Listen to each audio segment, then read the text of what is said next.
Good evening and welcome to another episode of the Untold Tales of DRAKKENHEIM. Tonight, I am your host, Kelly McLaughlin, running the game as Dungeon Master. If this is your first time tuning in, we're currently doing the Untold Tales of DRAKKENHEIM, which is kind of our offshoot series where we do little one-shots with some guest appearances on the show. And we are continuing our story from last week. And we're joined today by some very good friends who I will have introduce themselves. Well, first of all, I'm Monty Martin, playing Isaac Eisenhorn, playing a character on the show for the second session now, for a change. So I'm really looking forward to casting some spells. And who else do we have? Joe O'Gorman, playing Skip Featherwheat. I got to find his voice, but it goes a little something like, "Oh man, I really hope we don't get into trouble tonight. I hope Isaac looks after me with his magic."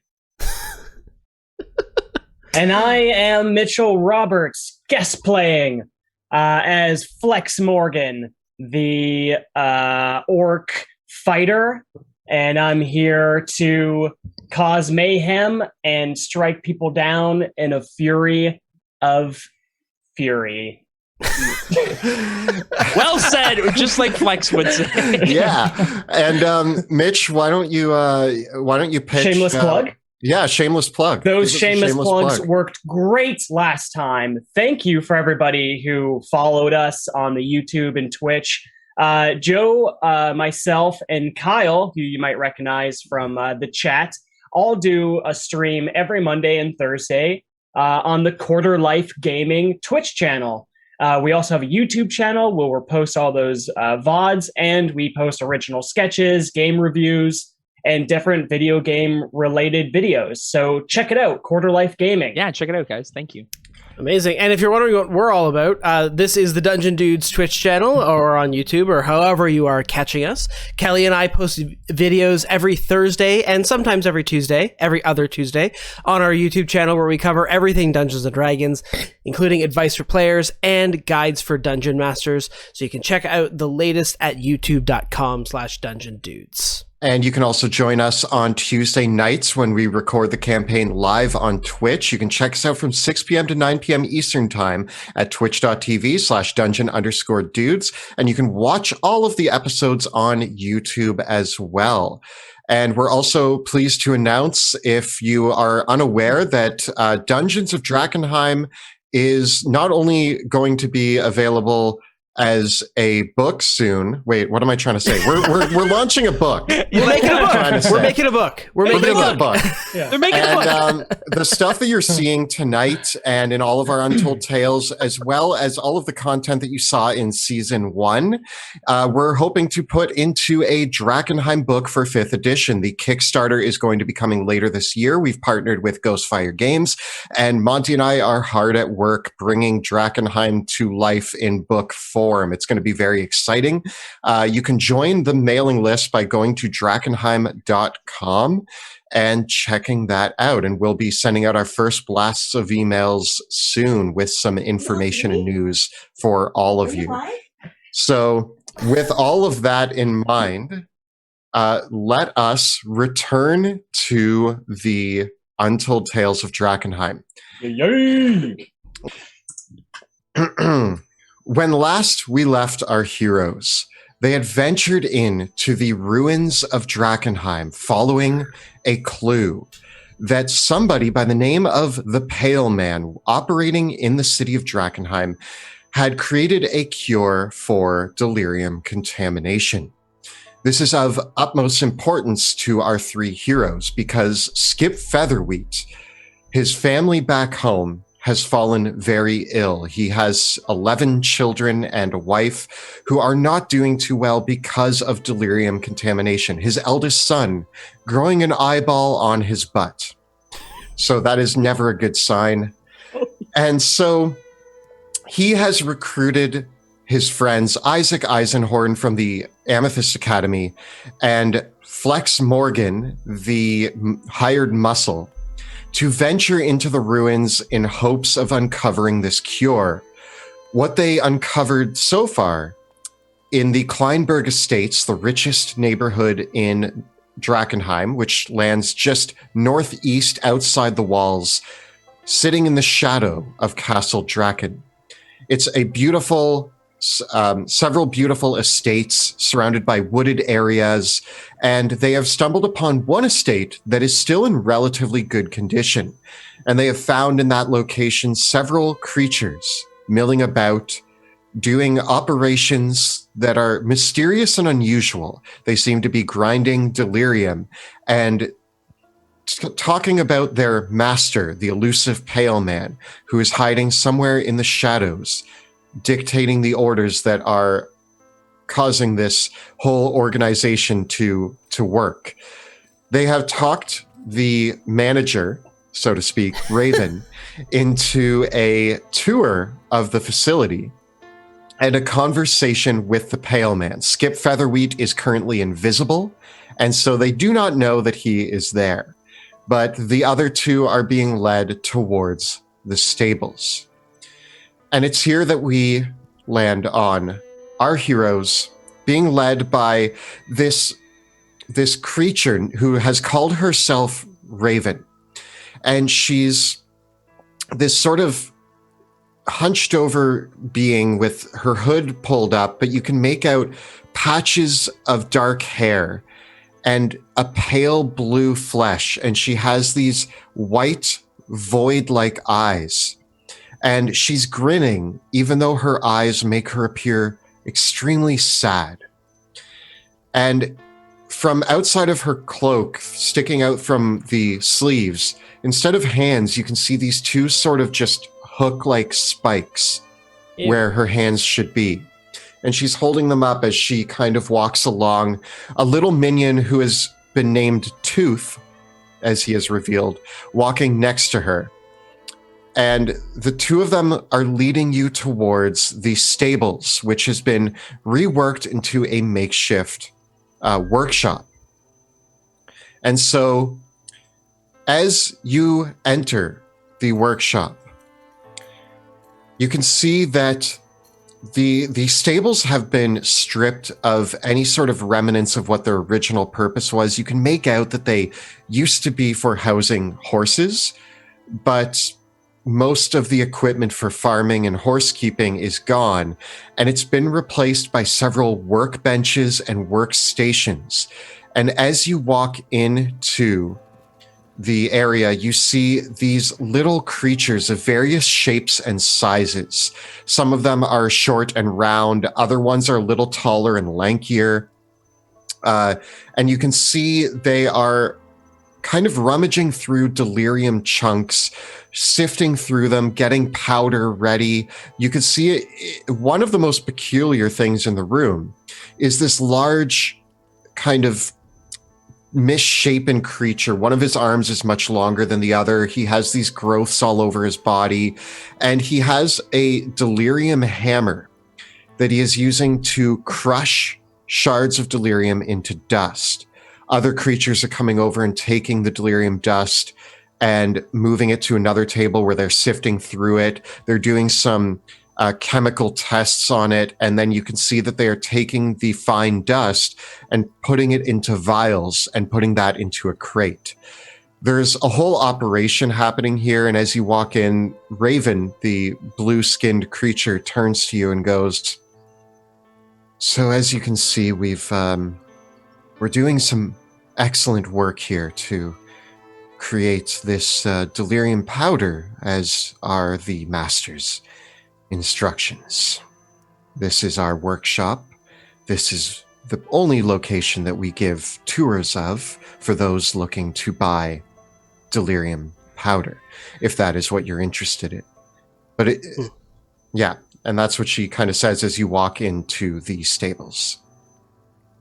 You got any of them free samples? Free samples? Unfortunately, no. These are much too dangerous to be used by the likes of you. What's that supposed to mean? Flex, if you really don't want to consume delirium dust, it is purely toxic to anyone who doesn't have arcane ability, and even for those that can cast spells, it's brutally addictive. I see that as a challenge. As you guys say that, you actually see one of the creatures off in the corner is eating the delirium and just kind of looks over and kind of scurries off into the corner to continue his consumption. What? We still have the telepathic connection. The psychic whispers. The psychic whispers. I'm running Flex. Do you want to look like that one?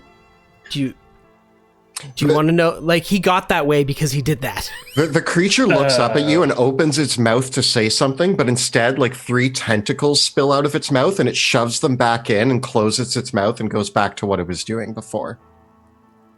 I think I'll pass. Now, so this is the grand tour. as you can see, we have a great operation here. The Pale Man has created a safe means of turning delirium into dust, which actually increases the potency of the effects of delirium, allowing less delirium to be used to create more interesting effects. And the Pale Man has used this to push the boundaries of magic. It's quite interesting. If you take the time to understand the nuances of it, which I won't lie, I myself barely grasp the incredible intellect of the Pale Man. He is pushing magic far beyond what we've seen other spellcasters do, even the great Amethyst Academy. And you would know about that how? Yeah, how? Listen, this is just in my tour guide notes from the Pale Man, okay? Okay. Okay. So you only have one source of information. Yes, the Pale Man is great and powerful, and he's the most powerful mage in all of Drakkenheim. Sounds like a powerful micromanager. He lets us... I don't doubt that your master has accomplished something quite remarkable here. That said, his facilities could do with an upgrade, I would say. It seems like, the stable behind a ramshackle noble's manor isn't really the best place to be using as a foundry for his purposes. And I point down to all the, it's like a rough, is it like straw on the floor? There's a few piles of straw that have been pushed to the back, and it's in pretty rugged shape. It's a still standing, but clearly it fits in with the ruins of Drakkenheim. There's nothing remarkable about this. Is there dust on the floor? Can I see if there's delirium dust around the anvil where it's being smashed? Is there dust going into the ground? Basically. Can you do one of these? Drag your hand across something and there's a bunch of delirium dust on your finger? You can actually see that in the area around the character who is crushing the delirium, there is a lot of debris. There's a few little chunks and little bits of delirium, and there is quite a thin layer of fine dust all around. You can see footprints in them, and it doesn't go outside of the kind of shimmering field you see that has been put up around him, but it definitely, it's getting into the floor. It's seeping into the crevasse. I say no offense, good sir, but it's the please. Sorry, I'm pointing to the gentleman, the one who's working the anvil. Okay, yeah, cool. I'm sure he's a highly trained professional, but the amount of delirium dust that you have scattered on the floor and mixing up with the straw down here is a small fortune.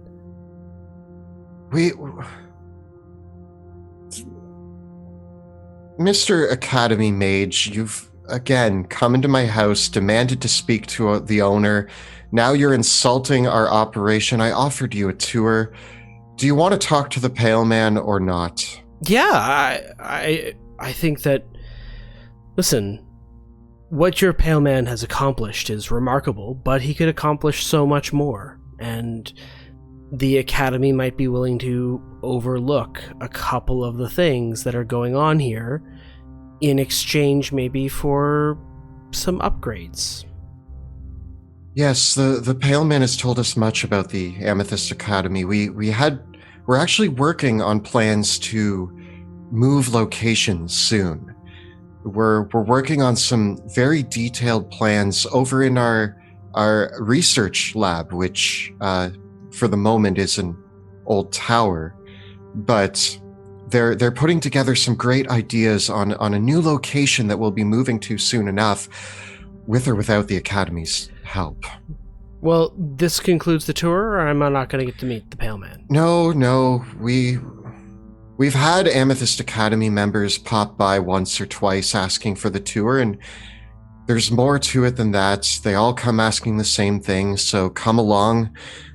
Okay, so while you guys are talking, can I spider walk across the ceiling and go to the other side where the door is? I want to go to the other. So while, like, during that whole conversation and you're going back and forth, I want to have walked up the the back wall and just over to the hole.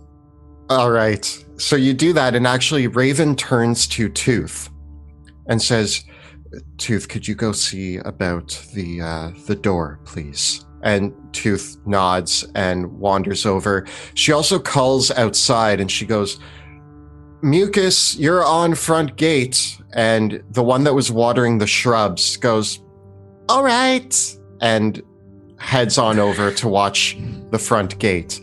And you see Tooth come up, and Skip, I'm going to have you make a perception check. Ooh. 3. Tooth kneels down to the hatch on the floor, and you can make out that he mumbles something, but you're still a little ways up the wall, and you actually can't make out what he says right before he opens the hatch door. And then he kind of steps aside and looks, awaiting Raven.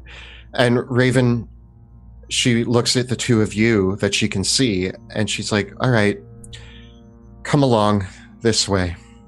And she heads towards the back of the room. Can I see down the hatch? Yeah, you can. As you're looking down the hatch, you can see that it actually looks quite misty down there. You can't actually make out the bottom. There's a ladder that descends downwards, but it kind of disappears into a strange mist. It's not the DRAKKENHEIM haze, but it's definitely hard to see through. Is this barn held up by any like posts in the middle that are shoddy by any chance? There are posts, so you can kind of see there's these kind of wall sections here, and at the end of each one, there is a post that it ascends up to the ceiling. So they're like stalls for that horses would have been in. Yeah. But they're not like supports for the roof. At the end of each one, there is like a beam that goes up and supports the roof. And do they look like, if I look at them, do they look like those are sturdy, or like, wow, those are rotted out? The ones that look like they were rotting have been reinforced with planks of wood, but they look like a pretty shoddy job of trying to just make sure that they're not going to collapse immediately. Okay. So Raven goes over to that corner and looks at the two of you and says, all right, well, it's this way if you would like to head in. I want to ask a question. Yeah. Invisibility is worn off by two things: attacking or casting a spell. Mm-hmm. That's it, right? Yes. Yeah. So I'm going to use the soul knife feature of psychic teleportation. I'm going to roll a d8.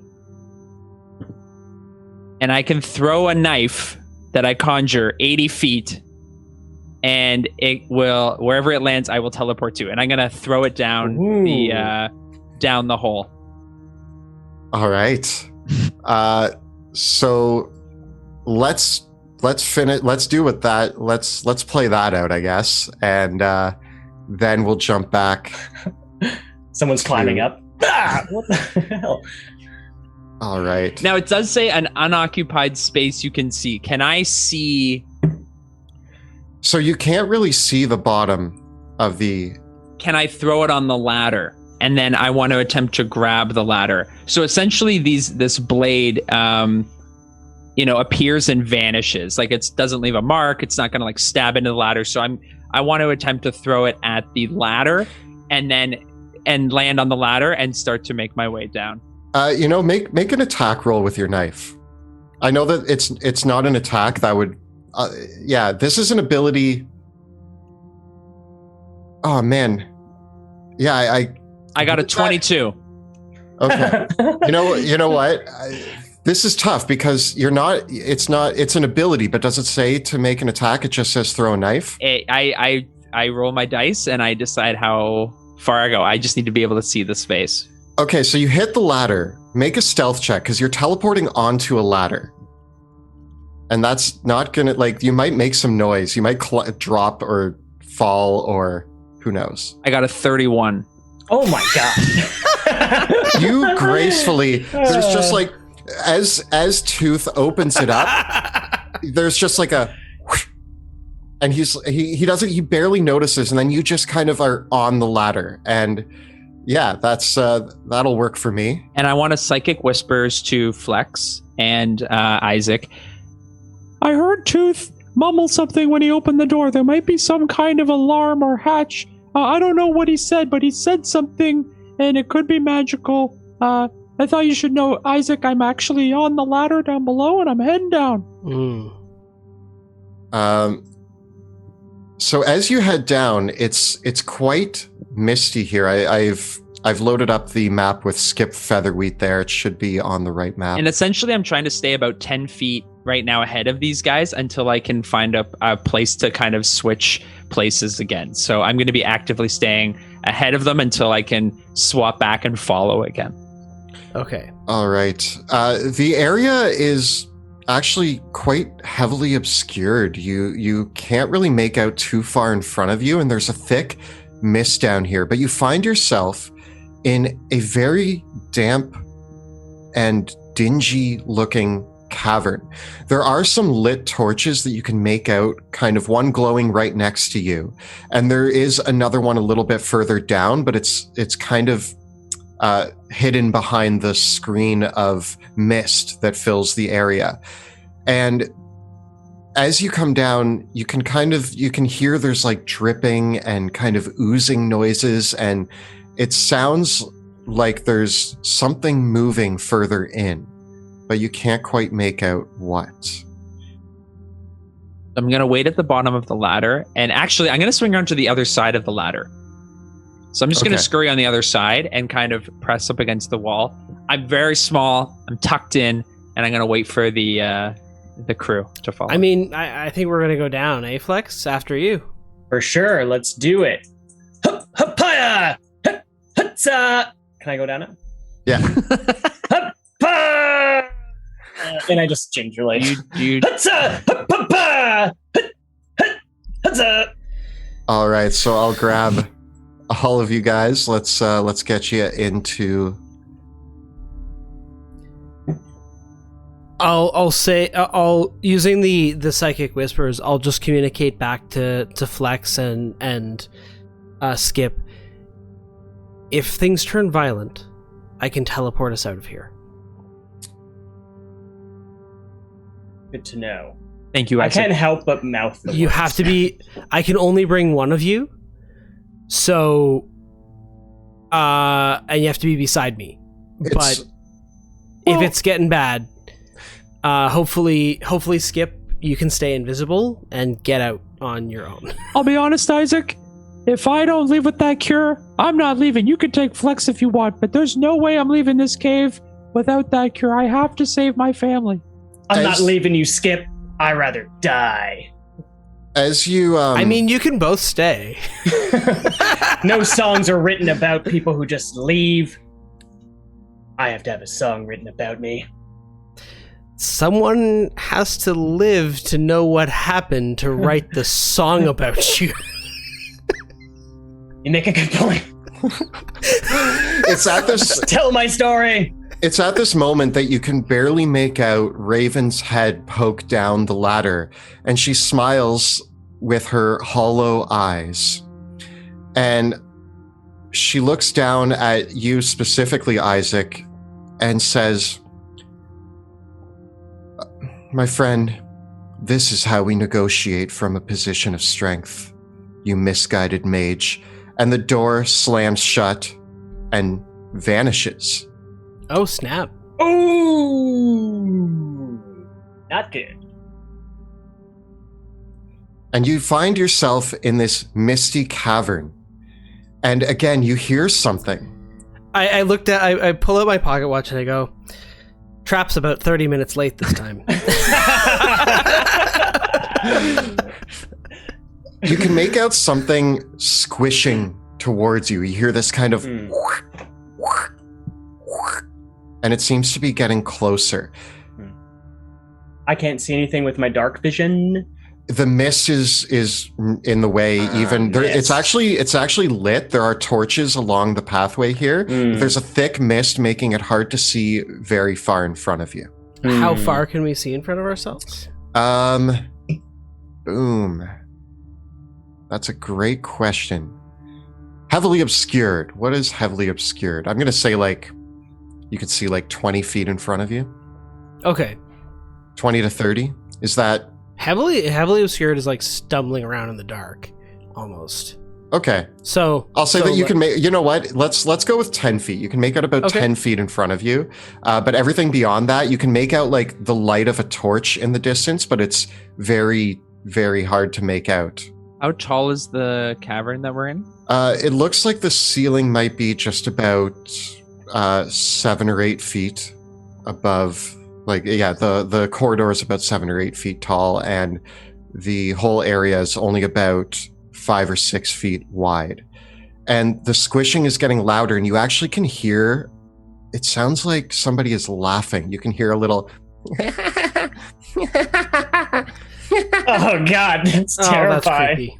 Okay. All right. Okay. Remain calm. Is the ladder still here? The ladder's there, but if you look up, the ladder goes to just flat rock now, all of a sudden. Let me lead the way, chaps. And I'm going to take the front position. I haven't killed anything for a while. Well, knock yourself out. I'm going to take out my sun saber. Is that what it's called? Sunblade. Sunblade, yes. Oh, that shines. Does that shine light? Yeah, it does. And just switch it to fog cutter mode. Yeah, put the low beams on. Okay, so I'm like walking with it just kind of forward, just like. Awesome. As you walk forward, you can actually just make out there's a little silhouette in the mist in front of you, and it's kind of waddling, and you hear the laughter. Guys, we got a creepy waddler. I think I've fought some of them before. And emerging from the mist, you actually see this little creature. You recognize him. He has 2 beady black eyes on the sides of his head and his big open mouth, and he's carrying a candelabra, a bunch of silverware, and like a plate and a piece of gold. And he just kind of stops when he sees you, and he's like, "Oh, I'm just on my way back to the lake." Aww. It's Big Tuna. Oh, Big Tuna. I got. No, he's never seen you before, so he's. Yeah. What are you doing down here? The voice from the lake. We were just leaving. Wait a second. We're a little lost. We're just leaving. We're a little lost. Can you help us get out? He's holding like this whole big. Oh, please let me help you with that. No, these are for the lake. They're for the lake. You like throwing stuff into lakes too? You like lakes too? I love throwing stuff into lakes. Oh, you very much love my friends. They love the lake too. Oh He's my! not We lying. should throw stuff into lakes together. This is fun. And he's eyeing the two of you up and down, and he looks really concerned, and he kind of looks up at the ladder and looks around him. I need to leave now. I'm going to go back the way I came. Throw stuff into lakes. Yes. You need a second?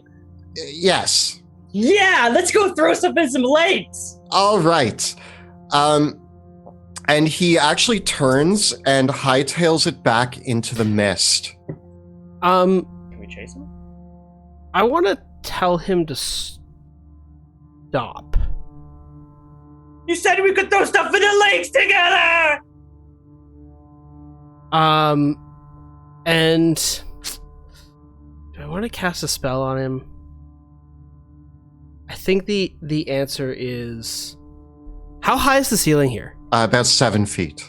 7 feet. Okay, so it's not very very tall. No, it's a pretty all. cramped space. Okay. Oh yeah, that's super. So as he turns to go, you know what? Can I, like, literally just lash out at him psionically and hopefully cause him to stop and cast Mind Whip on him? If that's what you're going to do, then that is an attack, and we might be rolling for initiative. Because it's either I Mind Whip him and get him to stop, or use a much higher level spell and grab him. No, I think I gotta do it. All right. So as he turns to flee, we'll roll for initiative. Oh. I think it's we can't let him get away. Where's he going? What's his angle? I got a 19. I also got a 19, but I will let you go first. Well, I got a 7. All right. Will he be alive by the time you guys go? So Isaac got a 17, Flex got a 19. Flex is going first. Yeah. Yeah, let's let Flex do his thing. Flex, knock him out. Ooh, yeah. So I don't do knockouts. Okay. Fun fact, I rolled I a can be 21 on my initiative. So the little creature manages, how far can he move? Awesome. So the creature does, as you go to cast a spell, because of the thick fog, you lose sight of him pretty quick. And you actually hear, as he runs down a corridor, you can kind of hear his voice trail off in a direction, and you hear him yell, Open the gates! Open the gates! We have company! Okay. So I guess, do we pursue? Or do we go back? Do we flee? Well, our only way out is him, unless we know how to get that doorway.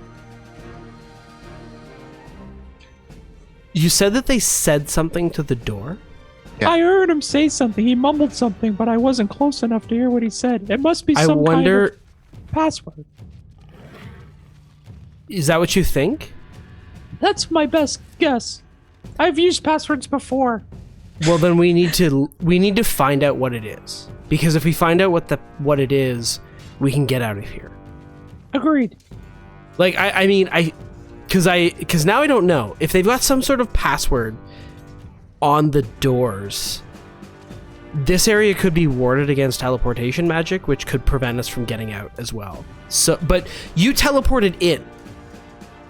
Yeah, when the You door used was a open. teleportation fact to get in. Yeah. So that means it's not warded against teleportation because At you least through that teleported in. hole. Yeah, at least through the hole. Okay. All right. So let's shall we pursue? Knowing that I we can get chase out. him. Okay. Because yeah, if we teleported in, we can teleport. We can probably teleport out.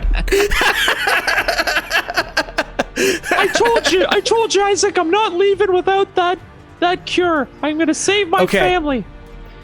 Flex, lead the way. So, how far away did he get? Or I guess I can't see that. He disappeared into the mist. You don't know. Okay, so I'm gonna go ahead, as fast as I can, while also going ding ding, shing, shing, shing, shing, with my sword, just as one does. And I'm gonna use. Okay, so I can see that now, and I believe we heard him go north. Or You're not really sure. His voice just kind of trailed off, and you actually can make out as you move a little bit forward. You can make out. So, Flex, would you mind moving yourself wherever it is? yeah, so You've moved up to? for 5, 10, 30. That's 30, so that's my movement. And I think what I'm gonna do is pull out a little something from my bag o' tricks. Now, there's Ooh. 3 different bag o' tricks: the gray, the rust, and the tan. Do I get to choose? Yeah. Awesome. Kelly, let you pick. Yeah. Whatever one, but once you pick, that's the one you have. Right. Yeah, totally fair. I'm going to go tan because that seems the most awesome. And Cool. I'm going to reach into the bag, pull out this furry ball, and chuck it 20 feet down this corridor. Right here. I forget how to point, but north. North. Okay. Yeah, Awesome. 20 feet that way. Let me get you. And then I guess I roll a d8 to see what it is. And does it just appear right away? Yeah. Okay, awesome. So that is a giant weasel. All right. Give chase, giant weasel. Let me just grab something for you to use as a token for your giant weasel. So you throw it 20 feet down. Are you throwing it down this corridor? No, I'm throwing it the other way. Up here? Yes. Top of the map. As, Yes. I'm not sure which way is north, but yeah. Yeah, I'm saying north, I guess, because it's. Yeah, I'm counting that as north. It is as it is. Okay. So you throw this weasel, Hey! Yeah. and it appears there and looks around confused. I say, weasel ally, sniff around. Sniff for tiny, weird-looking things. Sniff for gold. Give chase with haste. So would you like the weasel to look for, to use its? Because, does it get to join our little mind meld? And if it does, is it just in our minds going like?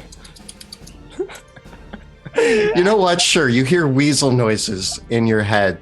Do I have talking to animals? So the weasel has That's advantage on perception checks relying on smell. So if you'd like, it Hey! can try to Yes. locate the creature. Yes, Sniff please. it out. Sniff it out. So yeah, can I roll- start a chant? Sniff it out. Sniff it. No one's joining. Okay. Sniff, All right. sniff, just sniff. Okay. Yeah, sniff. Okay. Just sniff, weasel. So, yeah, you get advantage. Give me a perception check using the weasel. Okay. That's going to be a +1. a perception. Yeah, but Yeah, you get with advantage. advantage. So 2d20, take the highest. Ooh. Okay. Well, that's a 19. I only have one d20, so I'm just gonna roll again. In case you get a 20. And I did not. All right. So The 19. weasel seems to pick up several smells, and it kind of starts looking. It kind of looks at all three of the passages. It's kind of moving around, poking its head in every which direction. Oh, there's 3 passages? Yeah, it looks like. So what the weasel actually? Okay, yeah. What the weasel makes out is that the weasel comes up and sniffs out this kind of this pile of debris that's kind of collapsed into the corridor here, which seems to mostly be blocking this passage. However, it looks like small creatures could fit through the rubble. Then there's the passage directly north and one to the west here. And it's kind of sniffing all around, confused. It seems to be sensing various things in all of its directions. By small creature fitting through that rubble, like Skip size or like only weasel size? Skip could squeeze through. Okay. Can I communicate with the weasel and be like, 1 for yes, 2 for no? Does the bag of tricks allow you to communicate with? No, I just thought that. Well, no, I can't. Oh no, sorry. I think I can just like give him orders, but I guess being able to speak to it telepathically doesn't mean he'll understand directions that I'm giving him. Yeah, he still doesn't have a language. Yeah, so the weasel can't communicate back to you, but it will follow your general orders. Yeah. Okay. Then I'm gonna ask it to go down the path with the rubble. All right. Are we still like in a fight? I mean, technically, we rolled initiative, and then you kind of did this. So I'm gonna let. We'll say this is the last action for the weasel occurring, and then we'll move on. So the weasel. Yeah, it gets an action on my turn. I don't want to give too much, I guess. The weasel pushing through the rubble actually comes to a wooden plank that seems to have a door fixed on it. And that's all that there is down here, but there's no space for the weasel to push through the door. And that's going to be it for Weasel. And so, Skip, we're moving on to your turn. So, Skip, you're still invisible. Yeah. How long has it been since I cast invisibility? It's been about half an hour when we went down here. So in the last an hour? Yeah. Okay.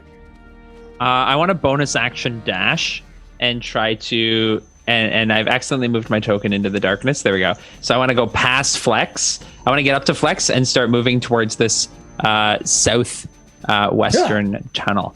Oh, that was good. I brush up against his head, and so I'm on the ceiling. So I'm walking along the ceiling. Well, I'm running along the ceiling. So as Skip Featherwheat runs along the ceiling, you actually Kelly, is this what is this? That's just decorate. Is that decoration or is that tunnel? What is that? That's just earth. Oh, so we can't move through that. No, it's not walkable. That's not part of the corridor. Okay. So Skip, as you're walking along the ceiling, you see Big Tuna yelling at another one of these little creatures to go open the hatch. He's yelling, "You need to go open the hatch. We have company."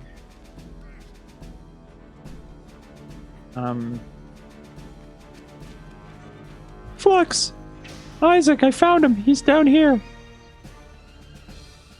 He's talking to another one. Good job, Skip. And that's my turn. All right, Isaac. So I can only see 10 feet in front of me. Yeah. But I know that Skip has gone in that direction. Yeah. You heard my little feet carrying me fast. Okay. Then It's just a short left around the corner. okay. What I will do is I will come forward. So if I move my full speed to here, can I see them? Yeah, you can just make them out at the edge of the mist. Okay. So, I see the two of them there, and what I think I'm going to do is, as I step out of the fog towards them, I'm going to twin mind whip both of them. Mm-hmm. Ooh. All right. That's an intelligence saving throw? Yes. Cool. DC 18. Man, I can't. They fail. They have a -3 intelligence, so even It's if they roll a impossible. 20, So it's 15 points of psychic damage. they both die. Oh no! So you emerge from the mist as you see Tooth grabbing this other little creature. Looks like white. He's pure white, and he has little bone shards sticking out all over his body. And Tooth is grabbing him at the shoulders, being like, "You gotta open the gates. I'm gonna go get Lisa." And all of a sudden, they turn as you emerge from the mist. And as I do so, I twin the mind whip at the two of them, and it's basically almost this. It comes out towards them like a swinging pendulum.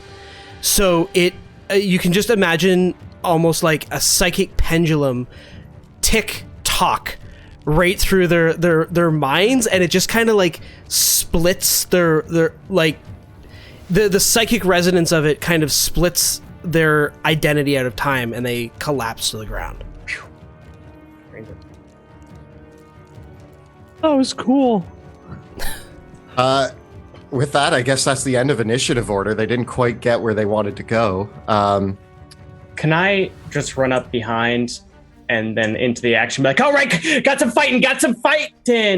Okay. So you asked me to knock him out, but you can just time whip them. It's actually in this moment that the dust sort of settles on this immediate panic, and Flex comes in yelling that you hear a sound further down the corridor, and you hear it go.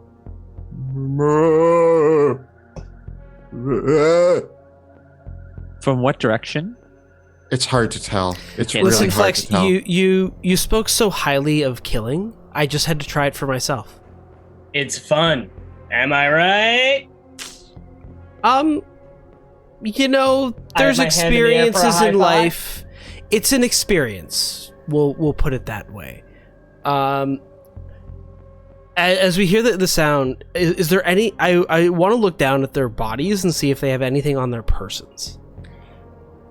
Other than a bunch of silverware and other such items, there is one scrap piece of paper that you do find on the pale one's person.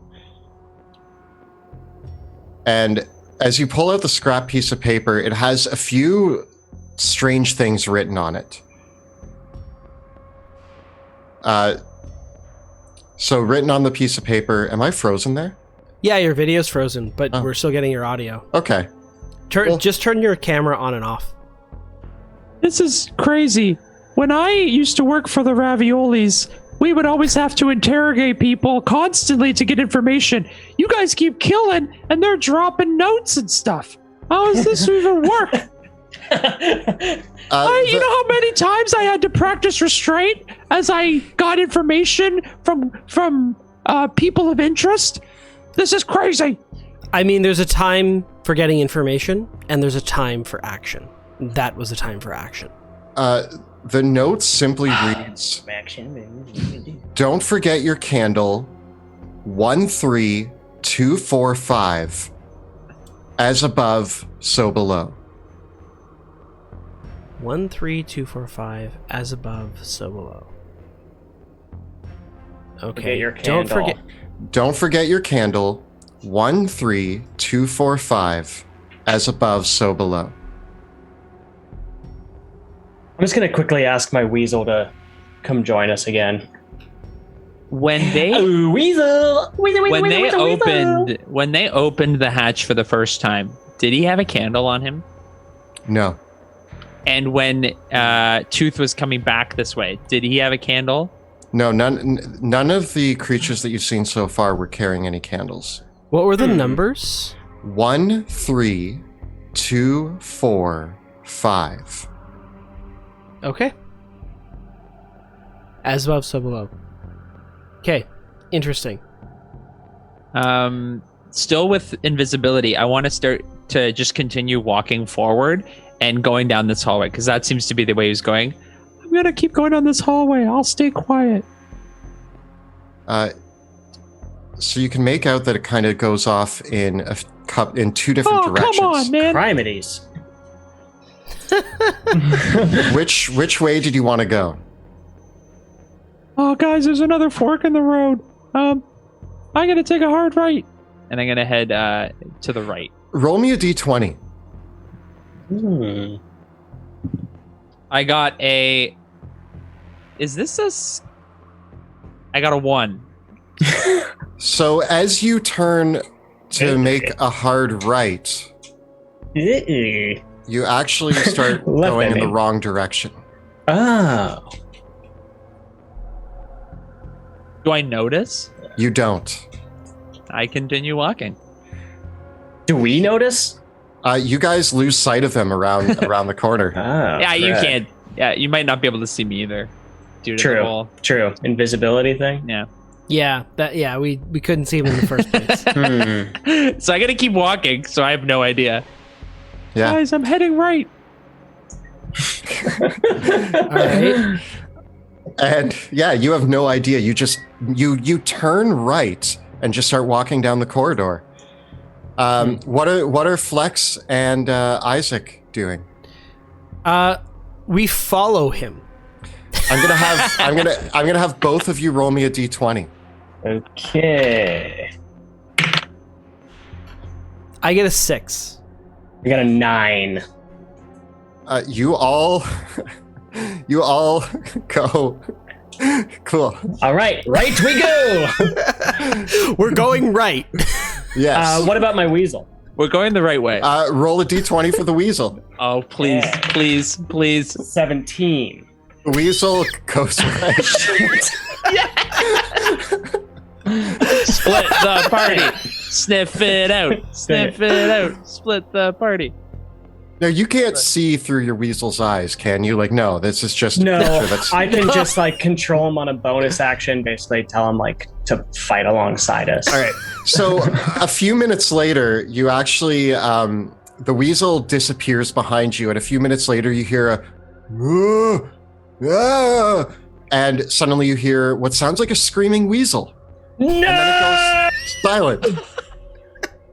Do we know what weasels' screams sound like? Is that a normal I do. thing? It's I've not a heard it sound too that you really much. want to hear often in your life.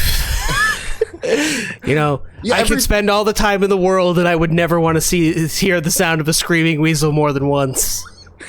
And you've lived like 30 lifetimes.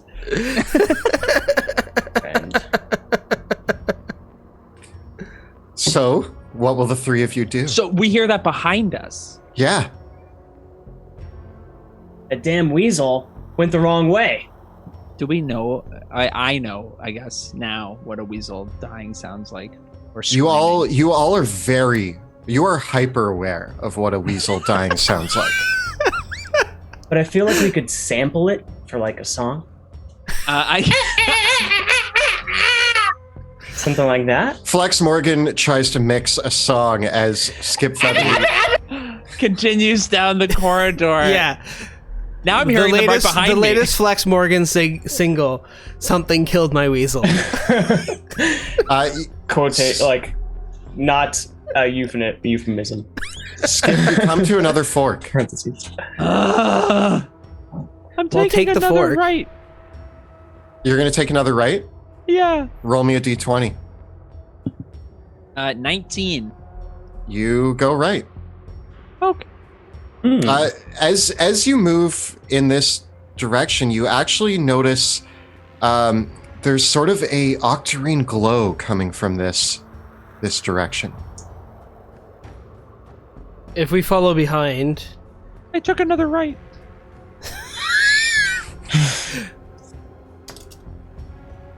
I get a 2. Okay, I'm gonna follow. Isaac And- goes, I got a 14. all right. I keep moving the... There we go. Yeah, you're on the map layer, Kelly. Yeah, I do that. So Isaac goes the wrong way, Perfect. I go with 14. and you go the right way. And so you guys kind of lose sight of each other a little bit, and Flex bumps into Skip. And Skip, right in front of you, you can actually make out on the ground, leaking from the ceiling.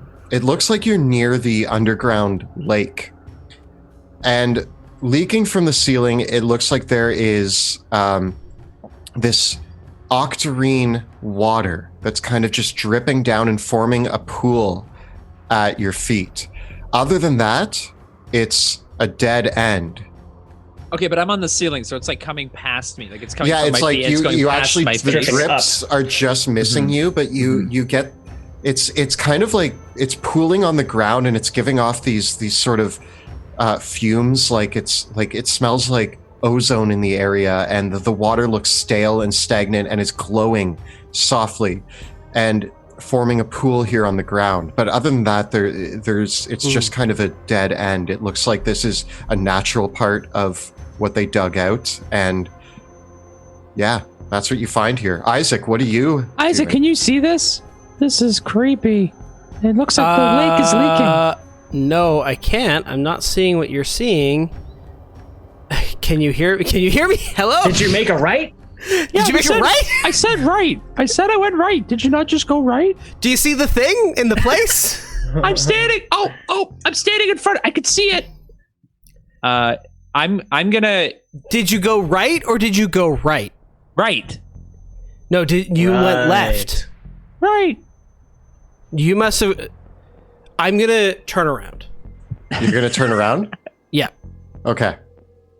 And I'm 'Cause- also gonna turn out because I gotta go back. Okay. The three of you regroup at the fork in the We road. bump into Okay. each other. Yeah, What? you all kind of bump into each other here. I'm gonna take out some rope, and I'm going to pass the rope to everybody.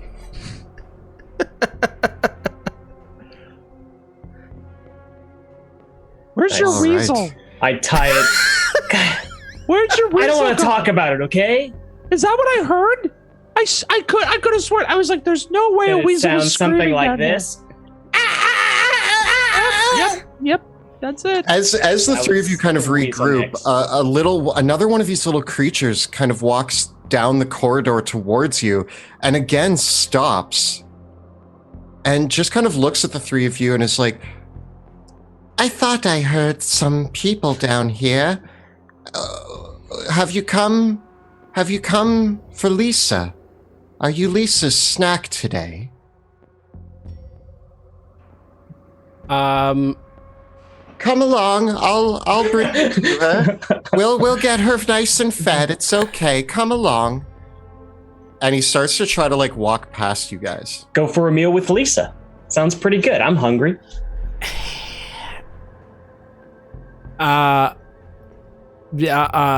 You want to go for a meal to Lisa? Yeah, let's have a bite.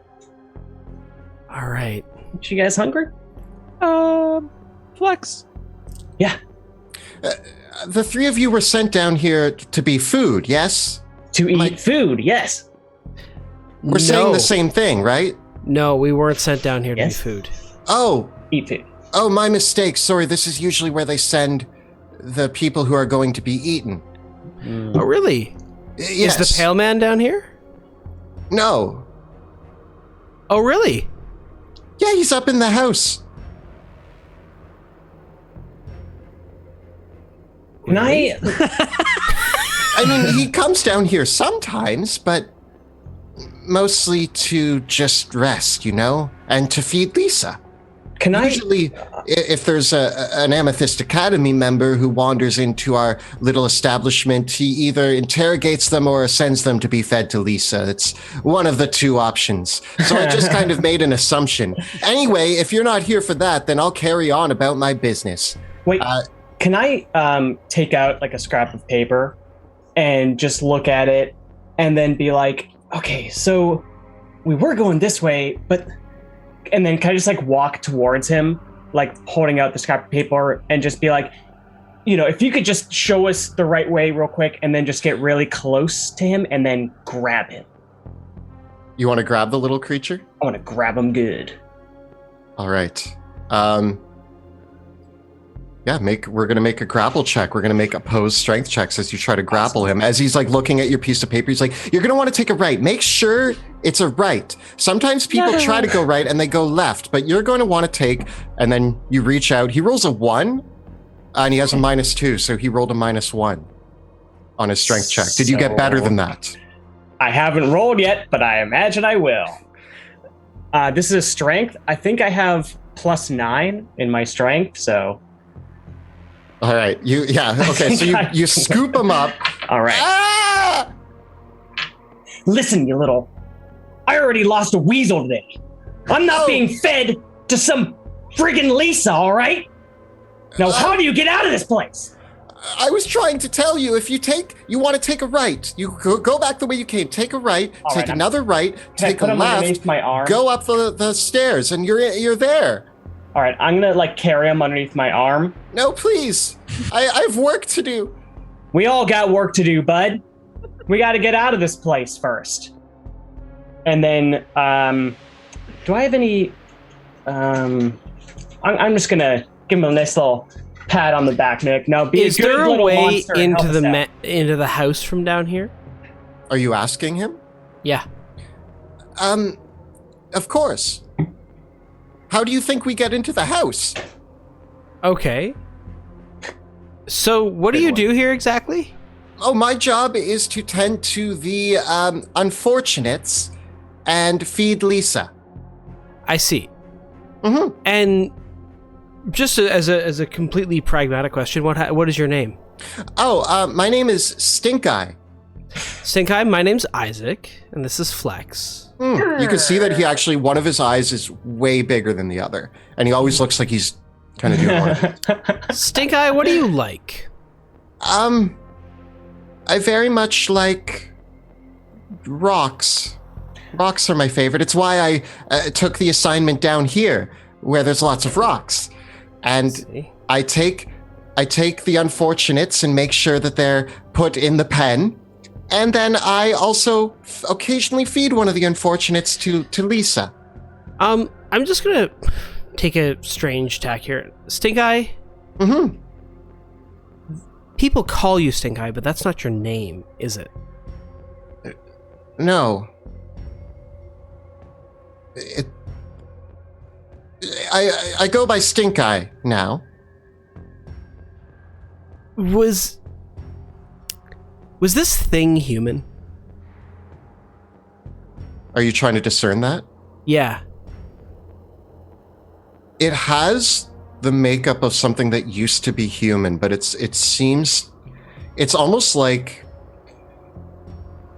it's almost like if you look at it long enough, it looks like it's nothing but a cancerous tumor that has become like it's like the human just became nothing but a walking amalgamation of tumor that seems to be kind of wandering around. And a lot of the creatures kind of resemble this. They have weird deformities and things, but they resemble humanoids, just misshapen and grown out in weird proportions. And your question actually seems to catch him off guard. He kind of looks at you like nobody's asked him that in a very long time. And when he says no, he kind of is taken aback by his own answer. And he kind of is looking around and he tries to correct it. He's like, I go by Stink Eye. I don't remember. It was horrible things happened, but they're better now. Are they? Are they? Yeah, he's like in your arms. Yeah. Yes, they're very much better. Who was I? I was a scout. I was on a mission to search the Kleinberg estates for any valuables. And I got sick. I got very, very sick. And I found this place. And he took me in. And he made it better. I'm not sick anymore. It's hard to remember exactly. All I know now are these tunnels and this place. I've been given a job. I have purpose. And it's to feed Lisa. And in the distance you hear, "Ma." And he kind of like looks up and he's like, "She's coming. Lisa's coming." I turn and I say, "This pale man is abusing these people. This was a person, and what the pale man has done to them is a mockery. We can't." I say,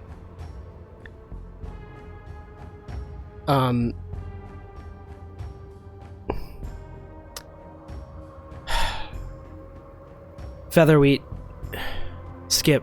No. I don't know if this man is going to be able to help your children. No, he can. He's our last chance. This thing was sick. This thing came here for his last chance. No. Oh, wait, you're talking in your heads. Yeah, okay. Yeah. But what about what's her name at the bar? She must be lying. We need to find this pale man. You won't let this happen to them. There's no way. This must be some kind of other trick. Maybe something else that he gives them so they become his personal help. He can cure her. He can cure my wife. He can cure my son. The sound in the corridors back behind you are getting louder. You hear the... Okay. Make him take us to the pale man. Take us to the pale man. Oh, of course. It's just back the way you came. Okay. Lead us there. Flex? No. Yeah? Do your thing. Make sure that this guy leads us. Listen, Mr. Person, or maybe was a person whose name might be Stink Eye. I'm just gonna hold him upside down and just shake him. So far, talking is getting us nowhere. And you guys always drop important pieces of information. He is crying. He's crying now, and he seems really upset, and he's trying to wriggle out of your grasp.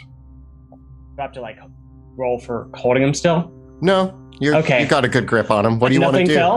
Nothing fell?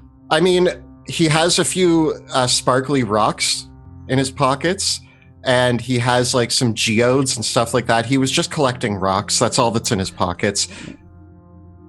Okay. All right, Mr. Stink Eye. If this Lisa is so hungry, she might just be hungry enough to eat you. Now, if we go this way and we don't get out, I tell you one thing. You're going to be fed as a friggin' appetizer, buddy. Now, you better be telling the truth. Please, don't feed me to Lisa. She's terrifying. I don't want to feed you to her. I don't want to feed her to you. I don't want to feed her. We don't even want to meet her. I don't want to meet her, man. You were going to be fed to Lisa, and I thought I was just here to take you as dinner. I didn't know you'd put up such a fight. They Listen, actually are Skip's got already kids. They're sick, dying man. or dead. It's very complicated. Okay, They're I'm so sorry. alive. I'm sorry. Calm down. Calm down. I'm petting you. Calm down. I'm sorry. That was rude. That was rude of me. I'll take you. Okay. Please. Now, this is what I want you to do. Just point your finger in the direction he wants to go, and then we will go there, okay? He points down the corridor back the way you came. Okay. We're all tied together? Yeah, he's leading us. All right, so I guess I'll be in front since I'm holding him. Yeah. As he leads you back, you hear right in front of you this sound, this, and the creature goes, "Oh, I don't think it's going to just be an easy trip up to the house today." Well, that's very unfortunate for you. It is. And you actually see coming out of the mist this creature that's hunched over and almost takes up the entire corridor. Its head is almost like pressed up against the ceiling, and back behind its head, growing out of the back of its neck, is a second head. And it's this large beast that comes, and the creature just kind of turns and looks at you as you round the corner and points and goes, and the other head goes, and it's kind of like letting out this wail. Like it's two bodies that seem to be fused together. And it's at this moment with this wail that you hear back from the direction you were going, this sort of, gosh. And we're going to roll for initiative. Oh my gosh. All right, I'm excited. Oh, man. I got 10. 20. I have a 19. All right. Cool. Let me just... Whoop. Nothing. Man, I keep grabbing the map. That's something that I'm not very good at. Still learning Roll20. It's great. I keep messing up. We're doing fine. You can do so much with it. I'm not surprised it can be a little confusing to learn. Yeah, okay, so let me just go back over that. We have...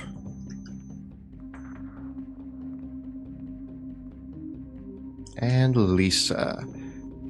All right, just going to get some rolls here for my characters.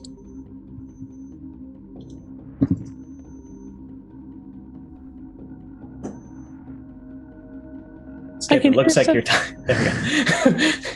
All right. I can hear something behind us. I'm going to go check it out. Flex, what did you get? I got a 10. And Skip? 20.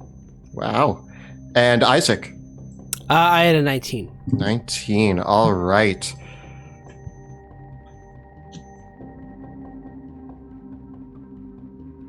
So, that looks good to me. So, this weird creature with the two heads, you can see that, again, it resembles a human, but with all of these growths all over it and these long, gangly arms with these claw-like fingers.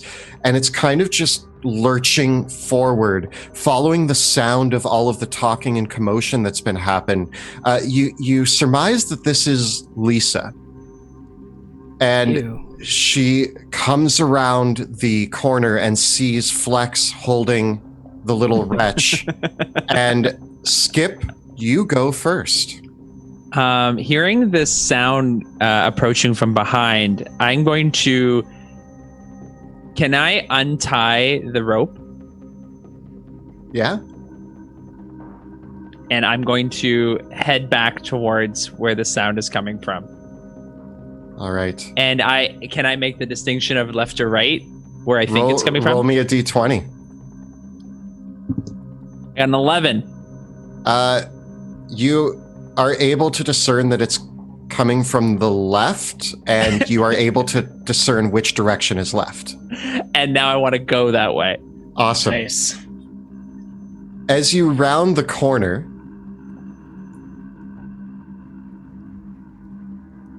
you make out... Here, I'm going to actually just reveal. These creatures that you see look similar to the little creatures that you've been seeing, but they're actually much less formed. They're like sliding and crawling along the ground.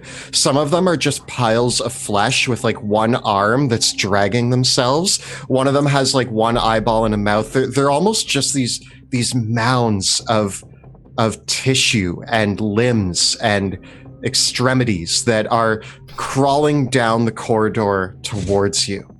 My And extremities. It's a pretty horrible sight. It's not good. These seem like they are the failed experiments of whatever is going on here.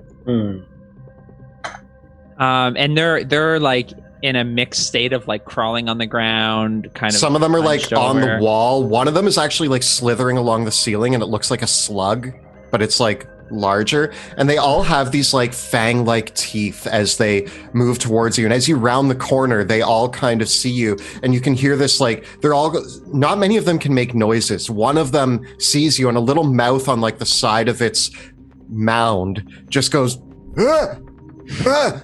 And you hear the rest of them are kind of just making this sound as they like crawl towards you.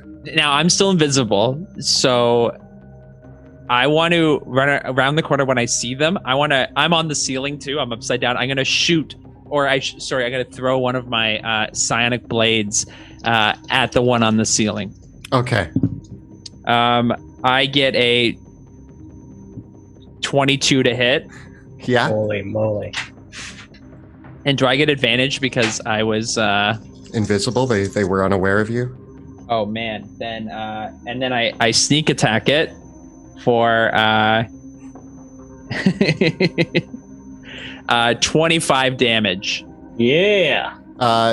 It kind of pops into like it you cut it like cuts, the psionic blade goes right through it, and you see it just kind of like pour out pus and guts down upon the others, who don't really seem to notice or mind. And you're now visible. And then I'm gonna backtrack what I think is the back down the way I came. I'm gonna go back to the crossroads and try to hide. 20. Or are you trying to go in one of the directions? No, I'm gonna get back to the mainstay, and then I'm gonna try to. I'm just trying to hide around the corner, and I want to actually try to hide. All right. Can I hide in like amongst like? Can I like press against the ceiling? I'll yeah. Give me a stealth check to hide. I get a 26. Cool. Yeah. You slip behind the corner, and they're still crawling along, but yeah, they don't know where you went. Okay, there's some like creepy things that are like half formed, and they're coming towards us. We move on to Isaac. Can I see this horrible thing in front of us? It's you can kind of make it out just barely, but you don't really have line of sight to it from where you are. I think if you moved up like one square, you might be able to see it. This thing is horrific. It is. The two heads are very concerning. The sounds that it's making, it seems to like have shreds of what maybe were clothing, like sackcloth and stuff, but mostly it's just this, there's these bulbous sort of cancerous growths all over it. Are we going to feed Stink Eye to Lisa? Or are we going to just try to get rid of... Is it... Oh, Stink Eye has made his choice. He's an appetizer. Okay. Skip is no longer invisible. Yeah? Yeah, he's Okay. visible. I threw a blade. If Lisa attacks... If Lisa does, like, attacks physically myself or Flex, I'm going to ready an action to cast Banishment on her. Okay. Amazing. I love that.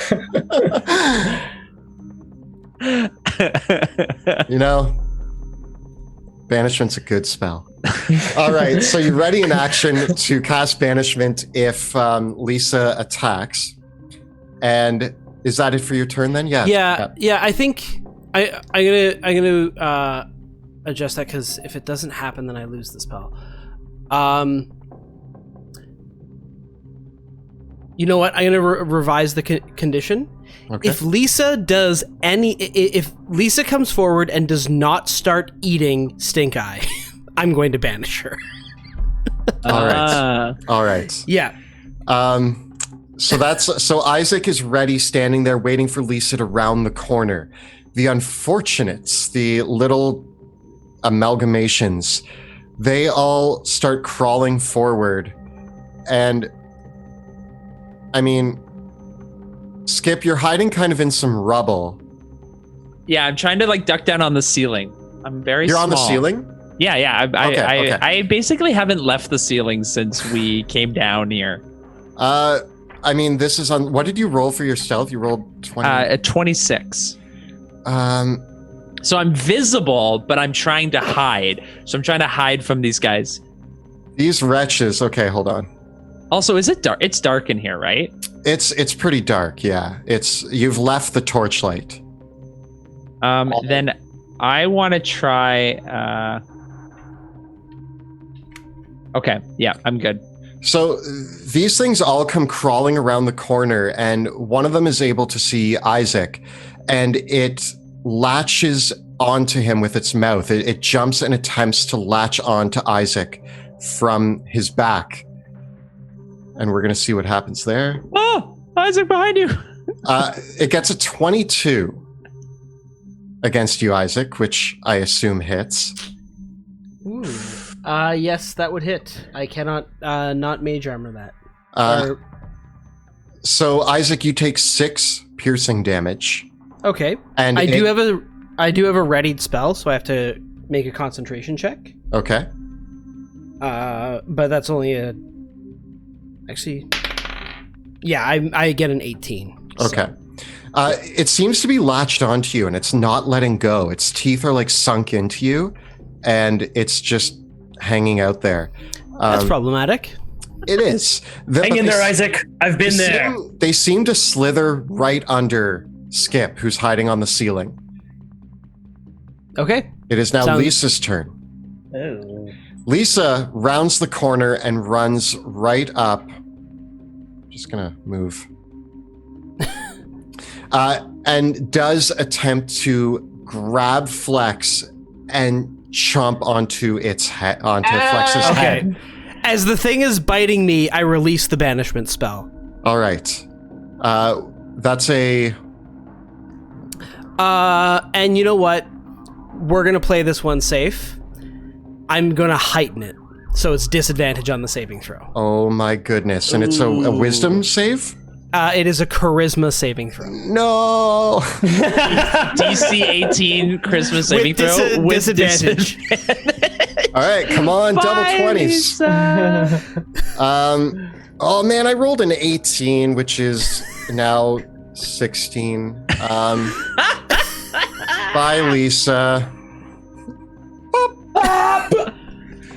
So this giant creature with its 2 heads grabs Flex, and its mouth like disjoints as it like goes to put it over your head, and just as it's about to chomp down, what happens? I snap my fingers, and reality kind of shatter. Like it's like there's this flash where it feels like reality just corrected itself, and I have shunted her into a timeline where we're not here.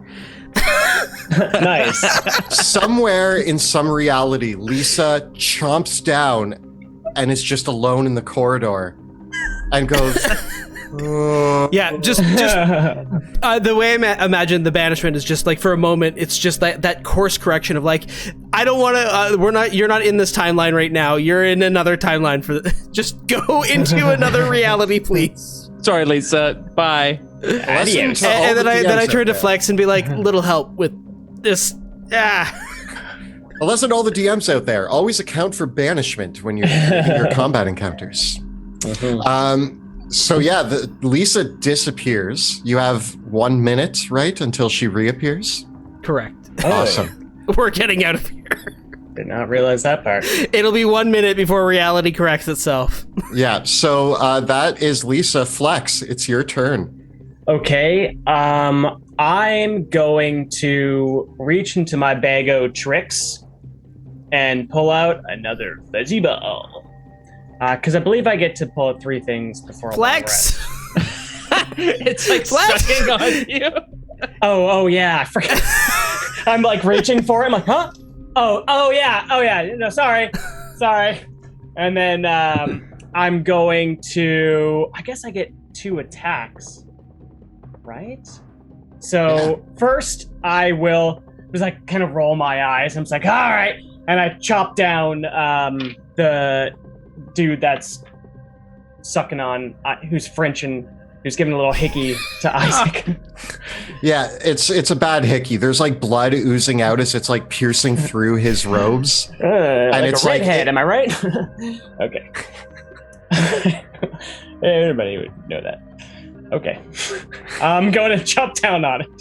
All right, Flex, you run up and Isaac is there with this creature latched onto him. Okay, so I attack it.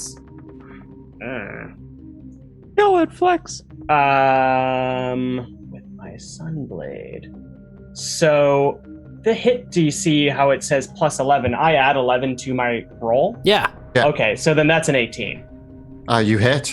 Okay, amazing. And that is 2d6 plus 7. So, not good. Okay, so 7 plus 7 is 14. What happens? Okay, amazing. It explodes, and somehow all the guts land on Skip. Oh wait, no, you're not invisible anymore, right? No, I'm visible, so Okay, it all good, just good. splashes on me. Yeah, that should just be like a running thing. You cleave it upwards at the perfect angle that all of its guts fly off of Isaac and splash right onto Skip Feather. Oh, not again! I am so sorry. I am so sorry. And then I'm going to reach into my bag of tricks for my second action. You have 2 attacks, not a second action. Yeah. Okay, my bad. In that case, I'm still holding on this little guy. Yeah. Or does that doesn't affect any fighting, does it? No. Okay, cool. I'll attack another one of these dudes. I'll attack this guy right in front of me. Deal. Okay. So that would be a 20. That hits. Amazing. And we're gonna cause, so that's all 6 plus 10, 4, so 10, 17 damage. How does this one die? Okay, this one I purposely angle myself away so it doesn't get anything on Skip because I feel really bad. And then I destroy it and everything gets on Skip. Again, come on, man. Ah! Wow! How? Skip, I am so sorry.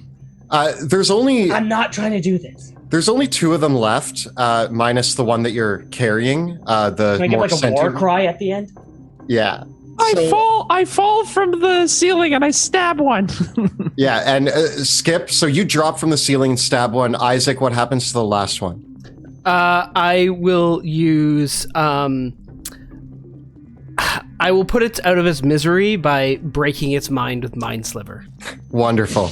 It kind of just dies. We need to get out of here. All right, let's book it. Which way do we go, man? Don't lie to us again. You just go. You go up and you take a right, like I said. Is there any way to tell if this guy's lying? No. Hey, show us. You have to show us right now. I'm being carried. Point. Yeah, point. Hold him out and he can point. Yeah, he can point the way. We're getting that cure. Lead us to the manor. All right. So the little creature, because you have him as a guide, you're able to navigate the corridors more accurately. And just going to reveal up to the staircase.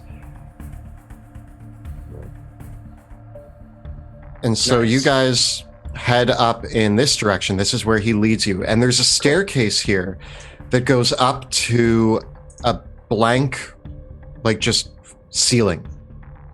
And he points up the stairs and he's like, hey, there's a door up there that you go through. Do you have an appointment with the Pale Man? Do we have an appointment? Yes, we have an appointment. Got an appointment. Also, did you just make Lisa disappear? Yes. What is my job now? Your job is to tell us why this stair leads to nowhere. It doesn't. It leads to that door right there. And he points to the ceiling. There's a door there. Yeah, right there. How do we open the door? You go up to it, you say the password, and the door opens. And the password is? Password. Oh, right. Sorry. Right. I suppose if I don't tell you, you're going to make me disappear. I like your style. Very well. Now, let's cooperate here. Big fella, would you mind putting me down? Yes, I would mind. You're staying here.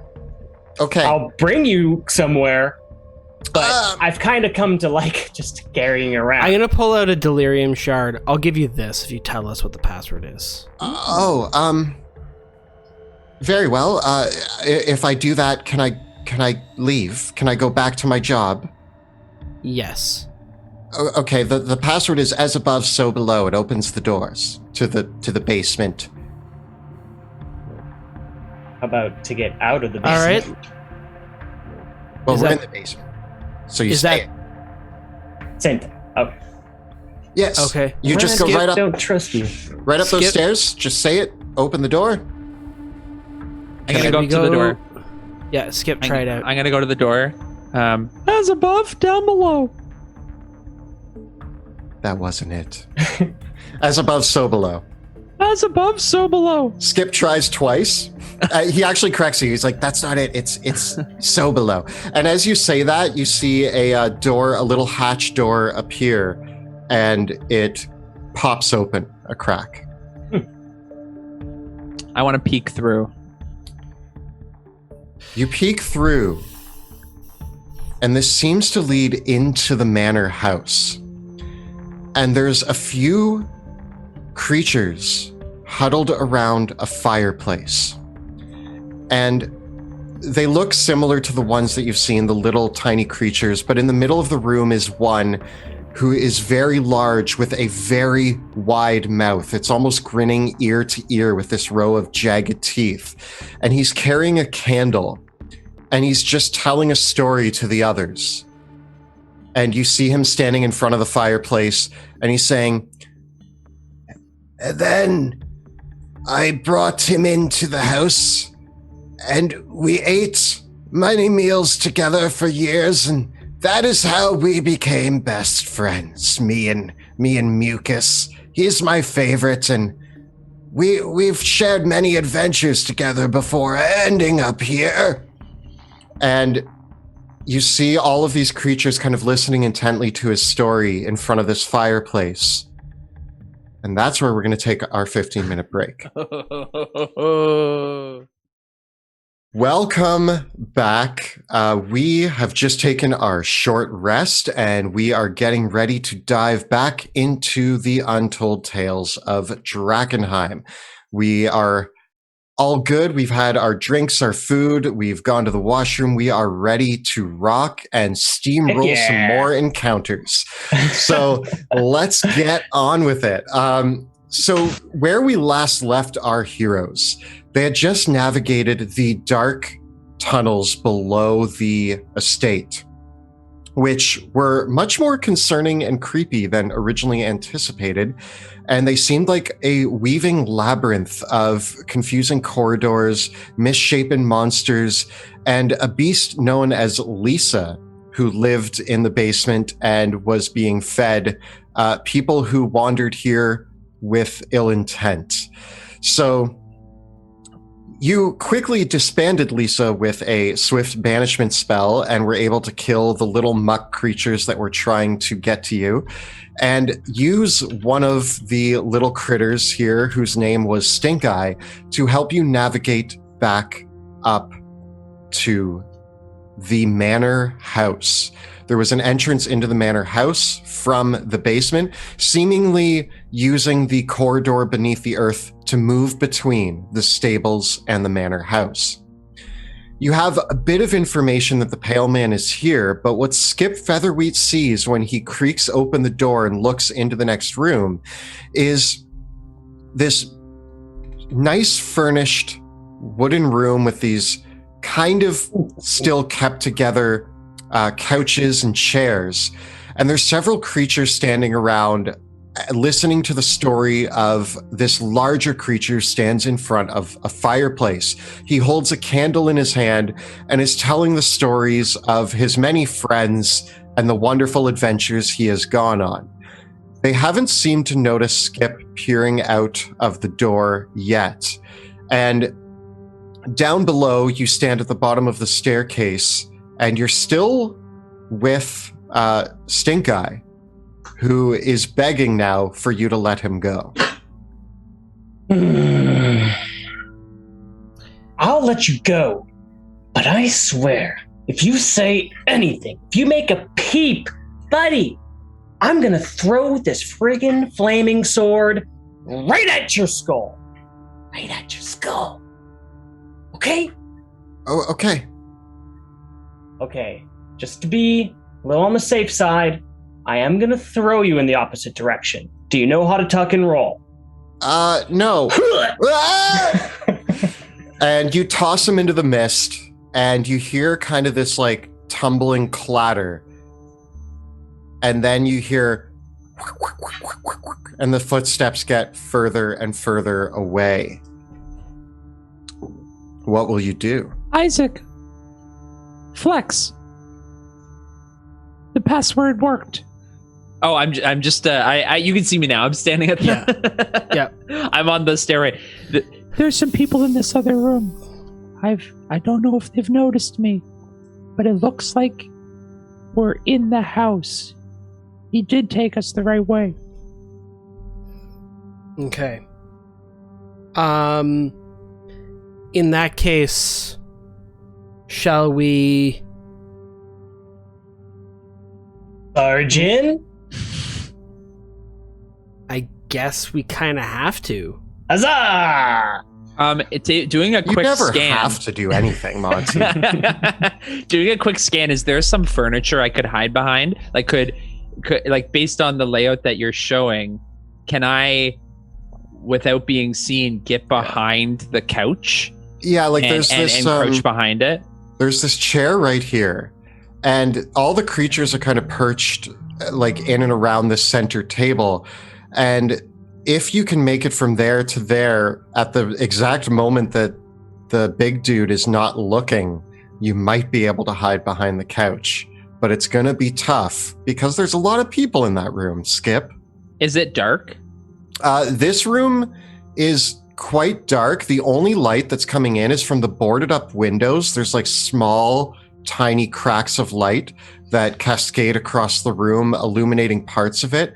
It's not pitch black, but it's like, you know, if you're midday with all the blinds closed and all of your windows closed and all of the lights turned off, it's like that. Would you consider it dim light? I would consider it dim light. Yeah. Then, using the cloak of the bat, I transform into a bat and fly into the room. Yeah! And I watch that and I go, into the Mid-story, the guy, the big one with the wide mouth filled with razor sharp teeth, and he's like, and then, oh god, a bat! And they all start trying to scramble, and they're scrambling as this bat flutters around, and you see them kind of go into a panic, and the little ones are trying to jump up and catch you as you're flying around. Is it tall enough? Is it a high enough ceiling? Yeah, it's like I can go in the rafters. Yeah. And they're all just kind of like looking up, and the one with the big mouth is like, "Whoa, where did that bat come from? Where?" And he looks over and he sees that the hatch is open a crack, and he's like, "Did the bat come from the basement? Guys, I'm so sorry. Did the bat just fly out of? Why is that door open?" I am going to I'm going to use minor illusion to we're still downstairs. Yeah. So you said it was kind of misty normally, but for some reason they can see the door. So I'm going to create an illusion of just the mist filling the trap door, because maybe they can't see it for some reason, or they're like, so I'm gonna just conceal it and tell Flex, shut up.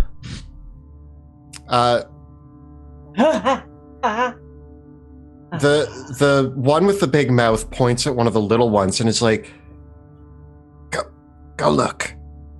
And the little one comes over and he just looks down. I can't see anything. It's a bit foggy down there. I guess all's good? All's good. And he gives the thumbs up, and the big one goes, okay, good. Thinking. So I'm flying in the middle of the I've now perched. I'm trying to perch and hide again. Yeah. In the room. You're perched, and they're kind of talking amongst themselves. And how like, are you guys waiting, or are you hanging out? What are you doing? I'm gonna relay. I'm gonna relay to them what they're doing in the room. So if they've changed, have they sat back down and talking stories? Has it kind of? They're kind of settling down, and actually, one of the little one goes. He's looking up at the bat in the rafters, and he's like, "I'd like to eat that bat." And another one goes, "When's dinner? When is dinner?" And you hear from another room somebody goes, 1 minute. 1 minute. I'll have dinner ready in a minute.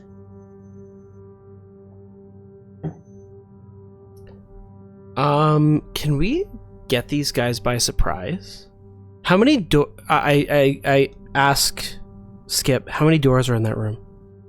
It looks like there's 3 doors. Are they boarded up, or are they all open? The doors down here, the double doors, you've seen these before when you were looking into the manor earlier. They are double doors that are boarded up. There's a door that is hanging slightly ajar over here. Is that where the voice came from? Yeah, the 1 minute voice. Mm-hmm. And then there's the hatch over here, as well as the windows kind of over here. So we got a door here, a door here, a door here, and a door here. Is that Is that another? But the door? only one that is not boarded up is this one here.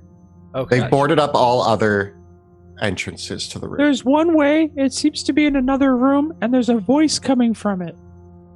And there's 5 people in here. Okay. I think we gotta just charge and get out of here. It's the only way I roll. Okay. Can we try to catch them all by surprise? Yes, you can. So you guys are gonna try to sneak up the stairs and then burst through the door. Is that kind of the idea? Yeah. I'm gonna let everybody make a stealth check. Skip, you're a bat. So you don't need to roll stealth. They just think I wanna come out of stealth and try to stab if we're going all in. So if are we killing? I think we are fighting to we're either gonna have to fight to get, we're either gonna have to fight or fight. Like, okay. And so I'm going to time it so we do like an internal countdown. 3, 2, 1. And so when they charge through the room, I'm gonna drop on Buddy in the corner and just kind of drop down onto him, change back into a halfling, and stab him. Let's roll for initiative. Nice. Did you want our stealth check results? Because I rolled mine. Oh yeah. I rolled 20 on mine. Okay. So I have disadvantage, so I rolled twice, and my lowest roll was 7. Okay. And Skip, I'm gonna have you make a stealth check as well. I got a 30. All right, Flex, you do not get surprise, but Isaac and Skip do. Well, I'm not surprised. All right, so let's roll for initiative. Okay. I have a 15 on mine. 16. 17.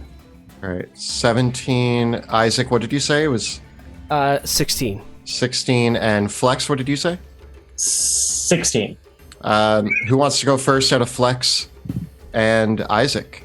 Flex, you can go before me. Huzzah!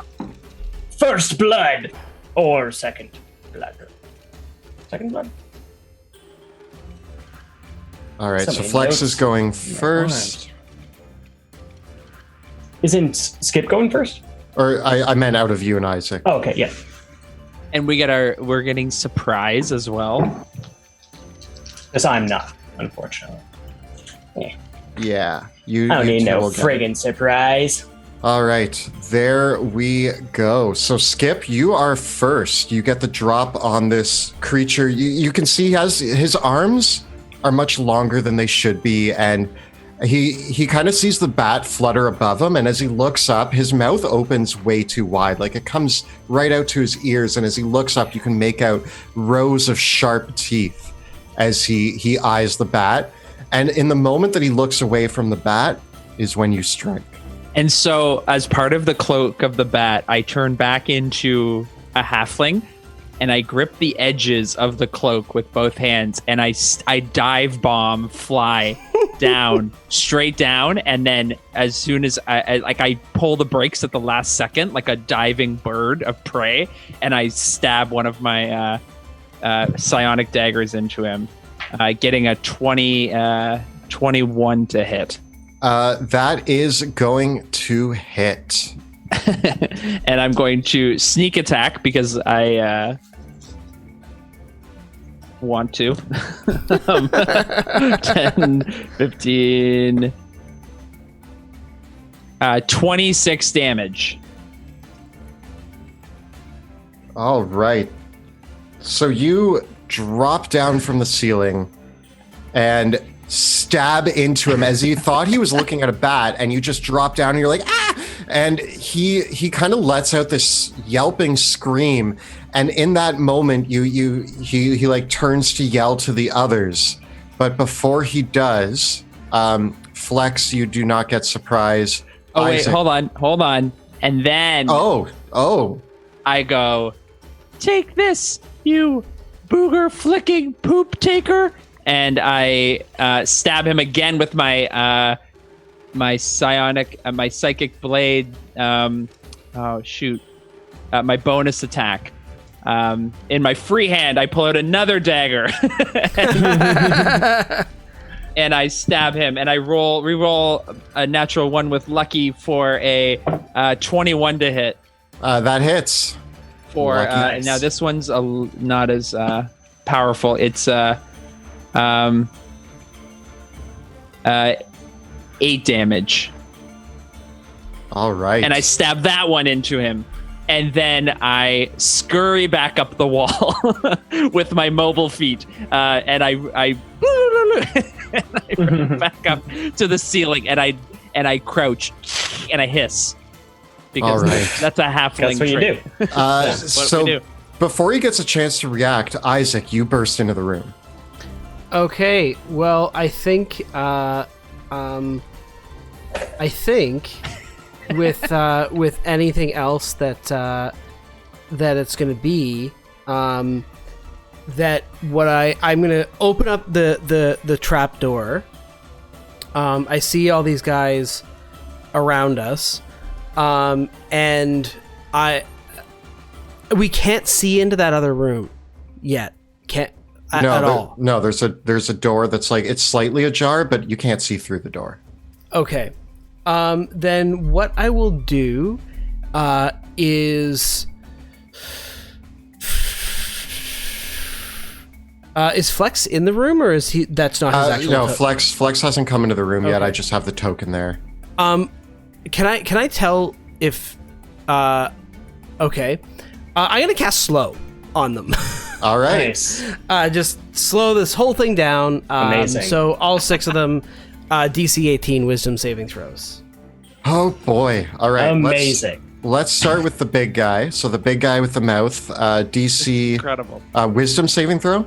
Yeah. Oh, he gets a 9, so he's slowed. You notice now that there's this one guy over here is slightly bigger than the others, and he's carrying a crossbow. He gets a. Yeah, he fails. And what about the other dudes? That's a fail. That's a fail. That's a success. This one guy is not slowed. Okay. That sounds good. The guy to the far left, sorry. Yeah, this one here is the only one who he kind of like, as the spell lands, he dives like under the couch nearby and doesn't get impacted by the spell. Nice. Okay. So the furthest guy away is not slowed. Yeah. So what I will do then is bonus action. What do I want to do with that? Can I use my telekinesis power to shove Flex into the room? I don't see why not. That sounds fun to me. If you want to. Okay, so I will. Yeah, telekinetically just shunt him right in front of me. It's like times. This was not part of my plan. Yeah. Just boop. Shunt him into the room. I can push him 5 feet. So so I just push him right out into the room. How did I not have surprise? I'm just like, what's happening? Yeah. And then I think I'm gonna chill out in the I'll step up and like stand on the trapdoor. Amazing. That is the surprise round. Everybody else in the room is surprised. So we go back to Skip. And staying in my perched spot, I'm going to use the rogue feature steady aim, and I'm going to throw a psychic dagger down at the creature. This grants me advantage for a 27 to hit. Yeah, nice. And I'm going to sneak attack again for that was a good one. 31 damage. Nice. Take that, you poop taker. He's too slow to respond, but like knives are now flying at him and he's getting stabbed with all these knives, and you just see him look up at you with this hate. Pure hate. Yikes. And I think if I do that, I use my bonus action and my speed is 0 to get that advantage. So that is my turn. Awesome. Flex, you're in the room. They're all slowed. They haven't even turned to look at you as you got shunted into the room gently by Monty's mind, or Isaac's mind. Awesome. So I'm going to use my action to go into my Vago tricks. I'm going to pull out a little fluffy grenade, throw it at the one who was not slowed, and then do this for comedic effect. All right. What are you hoping to do? Is the animal's going to hit him and... He's just going to be like my buddy attacking everybody. I will be taking an action surge to also attack, but this is just to kind of get, my little animal buddy to help fight with me. Let's see what you pull out. Okay, so it's a D8, and we are rocking a... Please don't be a weasel. Please don't be a weasel. We have an axe beak. Oh. It's a chocobo. Aren't they big? Yeah, they're like big ostrich chocobo type things. You know, we're going to have to use a stand-in token because that just appears in the middle of the room. Readily accessible.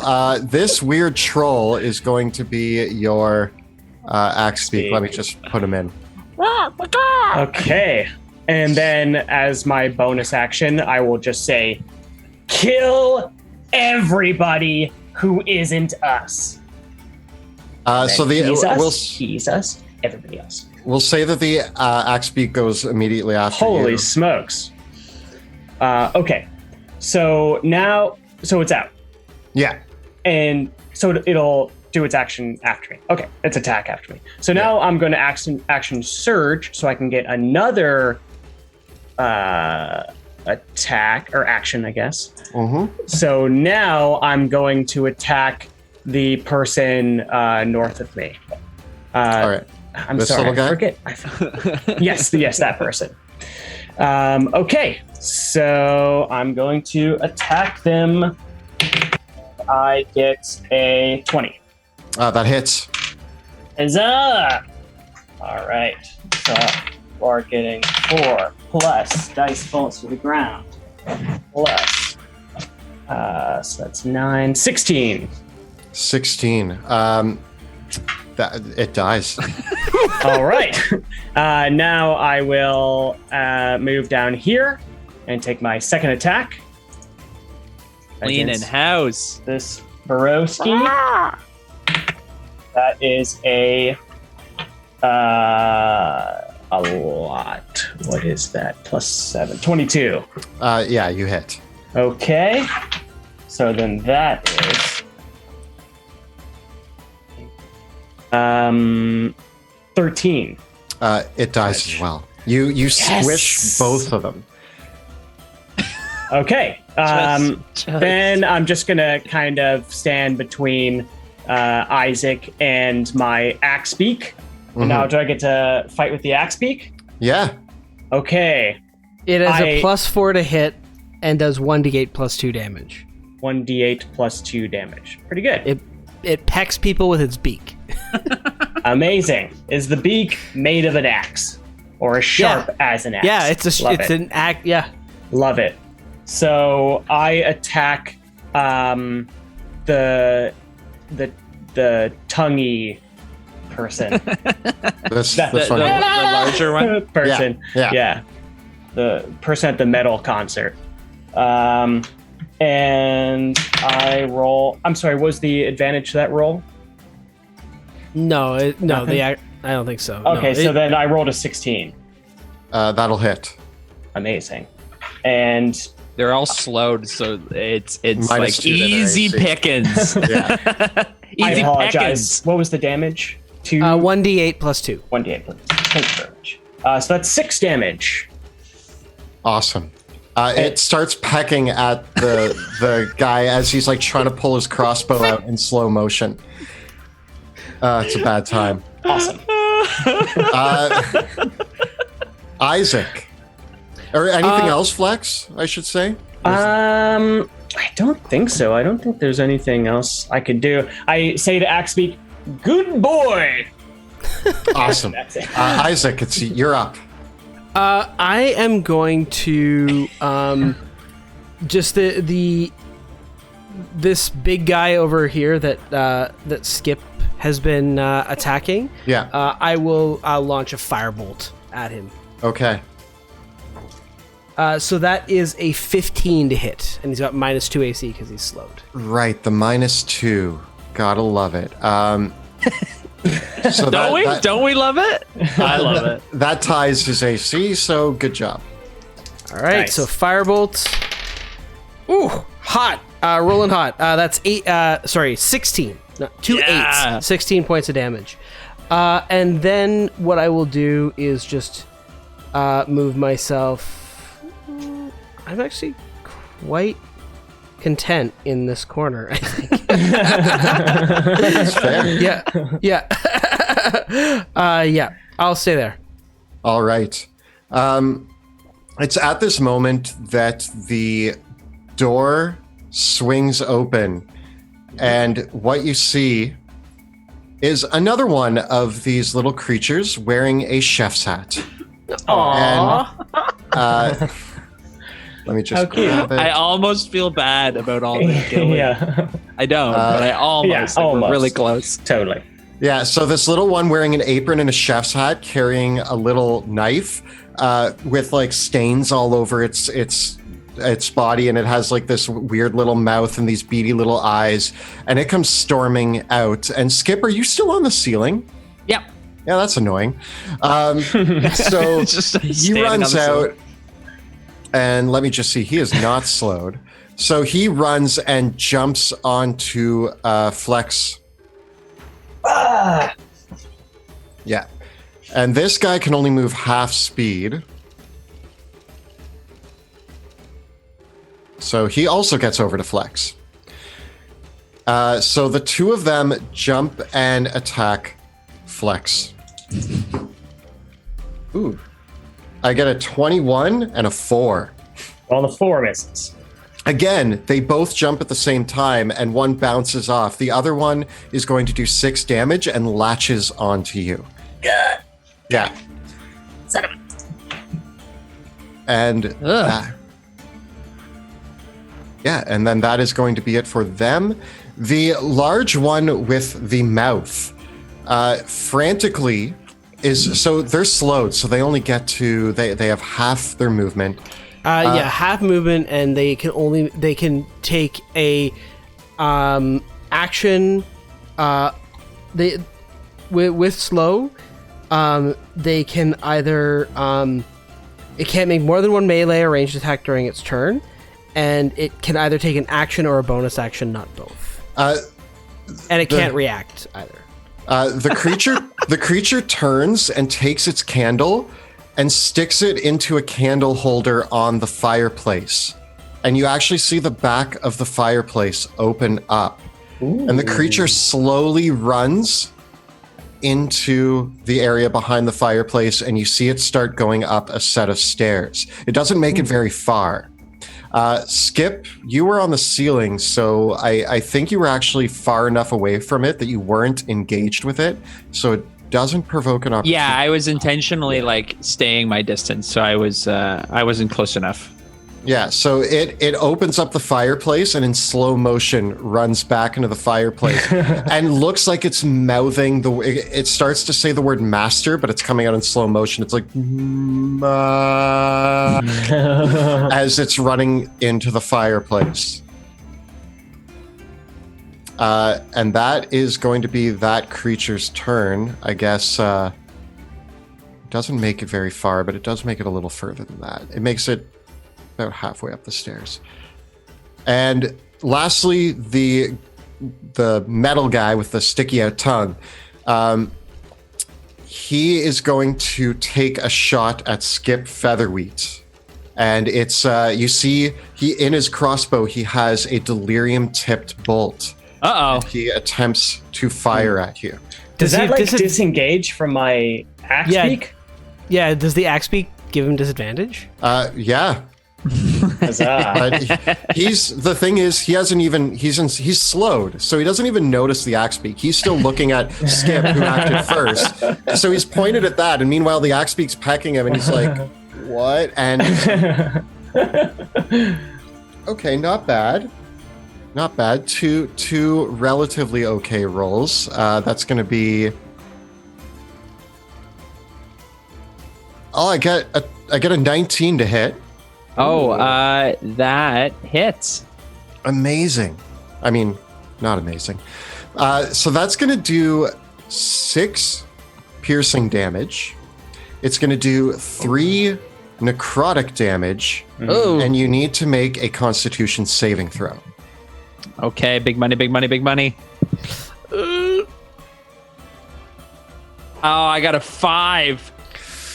You can choose. Remember, we took the potions last time. Yeah. You feel the delirium sink into your flesh, and you can feel what most of your family has actually felt, which is horrible contamination. And so, I could feel it festering, but I'm going to expend one of my fail saving throw charges to succeed. So now I only have 2. Thank you, potions guy. And that is it for that dude. We are back up to Skip. And feeling this arrow stick into me, I rip it out and I give chase. So this fireplace, is it the entire space of the fireplace, or is it just like a hole in the middle? Is the hole still there? It's like the mouth of the fireplace where the wall was at the back of it just opened up to a secret staircase. Okay. I'm going to... So we where the fireplace is on the map, we can move through the stone area of it? Yeah. Okay. I'm going to run down the wall. Whoop, whoop, whoop, whoop, whoop, whoop, whoop. And I'm going to... Oh, yeah, I don't get opportunity attacks. Not yet. But I'm going to throw a dagger, a psychic dagger, ahead of this creature. Like up the stairs. I'm going to throw the dagger past it. I can throw it 80 feet, and I'm going to throw it past the dagger. So I'm going to try to teleport right to here. All right. Yeah, so you throw... He's running up the stairs in slow motion, yelling master. And he's doing it really like he's trying to get somebody's attention, obviously. And so he's yelling at the top of his lungs. And as the dagger sticks into the door, you appear. And you actually can hear footsteps coming down the hall towards you. And I stab him. All right. With an ethereal dagger. Getting a 29. Yeah, that'll do it. However, I don't have sneak attack. So I'm going to do 7 damage. All right. And then I'm going to attack him again for a... with my offhand. You use your bonus action, so you can't. Oh, offhand. does the teleport is a bonus action, isn't it? Yeah. So you just appear in front of him and stab him. Actually, I don't know if the psychic teleportation is a bonus action. It's just a thing that I can do. Wait. Oh, what? no, it is. It is. It's got to be. Yeah, it is. Yeah, it's got to be a bonus. Sorry. He's Okay, too broken yeah, to just there it is. whip I found daggers it. and teleport as a free action. Yeah, sorry. So I stab him and then I stand my ground. So I stab him with 8 damage. I go, or 7 damage, right? All right. And I stand in front of him. He seems surprised and taken aback. Flex, you're up. Okay, so for the thing sucking on me, I'm going to attack it. Cool. As one would. Get off of me! And that is 17. That hits. Amazing. And that gets 6 plus 6, 12, 8, no, 19 damage. You explode another one of the little dudes. Huzzah! And then for my second attack, I will attack this bro right here. Mm-hmm. Which is, gosh darn small desk. Okay, that's a 20. That hits. Which I do I have to roll a natural 20 to get the critical hit? Yeah. Yeah. Okay. So that damage is 6 plus 3, so 9, 16. Woo! It stays alive. What? Oh! I scream at it. What? How are you alive, Stan? You cleave into it, and it just looks down and looks up at you. And it's like, what, too? And then it just goes like, like, ah! And it looks like it's now angry and ready to attack you. Okay, I'm going to ignore that, and Axebeak is going to go. Does this tongue dude even have eyeballs? Sure. All right. Somewhere in there. It's going to keep pecking at him. All right. So I roll a 14 to hit. That hits. Yes. Okay, and then 1d8 plus 3. Yeah, 2. 2. You got that. Yes, that's 10. All right. Max damage. He's looking perturbed. Okay. I think that's All right. it. Isaac, over to you. Can I see them in the fireplace? From where you are, no. You'd have to move a little bit in order to see. Okay, if I move... If I move over to here, Can I see into the fireplace? You can make out the bottom half of the large-mouthed creature. Okay. So in that case, what I'm going to do is I'm going to use my telekinetic power to try to pull him back towards me. So he needs to make a DC 18 strength saving throw. Oh, man. All right. Oh, he passes. Dang. Dang. In that case, what I will, it was worth the shot. Cost me nothing. In that case, what I will do is I will just hit him with Ray of Frost. Ooh. Okay. He can only get slower from here. So I get one. So I get a 16 to hit. Because he's slowed, that hits. Nice. So that's 12 frost damage, and his speed is reduced by 10 feet. So he can move 5 feet per turn. Yeah. Yeah, when does right. the math happen? Is the 10 added before the slow, or is the 10 added after the slow? He's not really going anywhere. He starts moving even slower. It's not a good time. Isaac, anything else? That's all for me.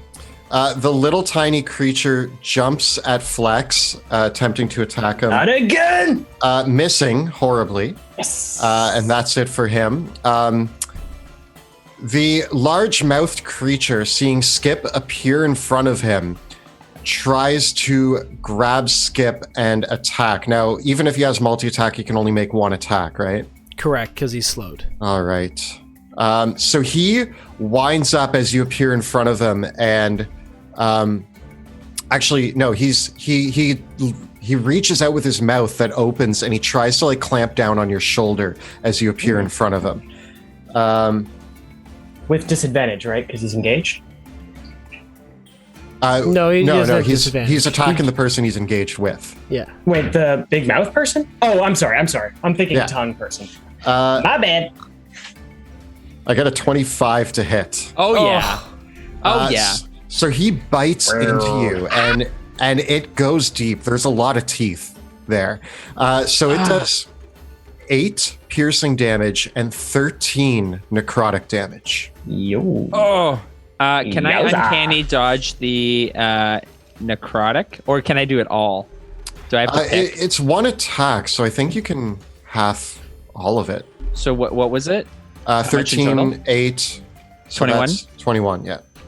So I'm gonna uncanny dodge. Ow! Yeah, he bites into you hard. My voice gets deeper when I Yeah. when I get when I'm in pain. Oh, that hurt. Ouch.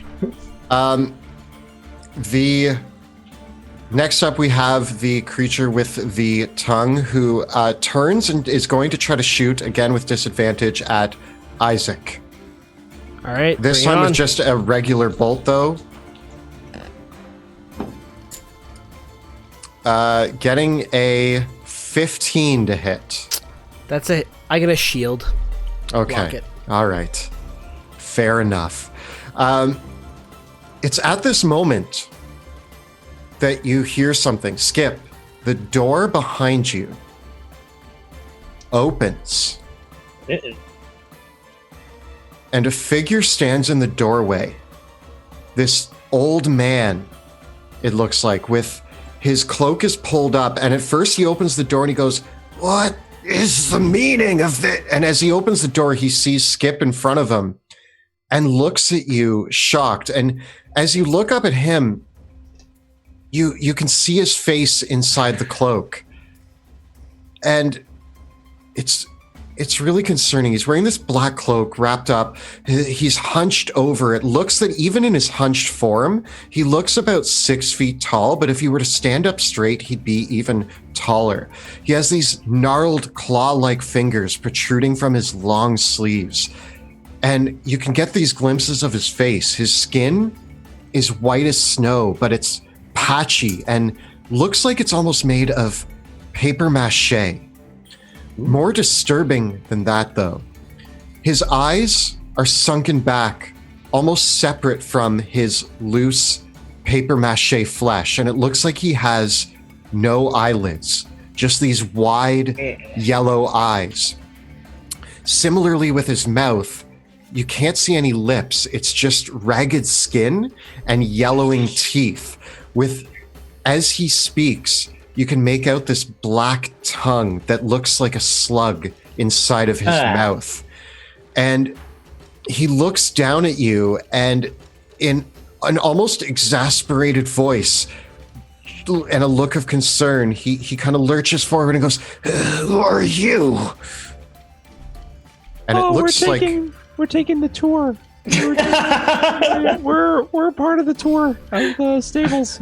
And he instantly is going to, he holds out his hand and he's going to blast you with Eldritch Blast. Oh!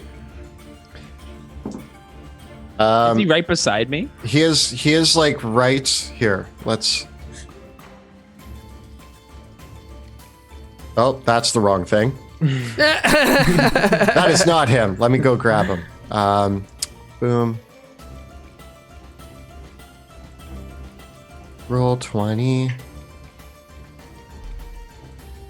So he's on the floor above, but he's like right here on the floor above you. And he's going to blast you with Eldritch Blast. Ow. All right, one of them misses. The other two, I get a both over 20. Yep. Those okay. And so, ooh.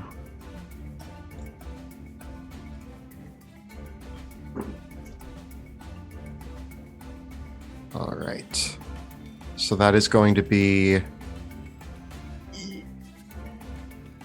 9 on the first one and 7 on the second one. Ouch.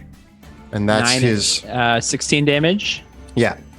Okay. I absorb 2 horrible blows from the Eldritch Blast.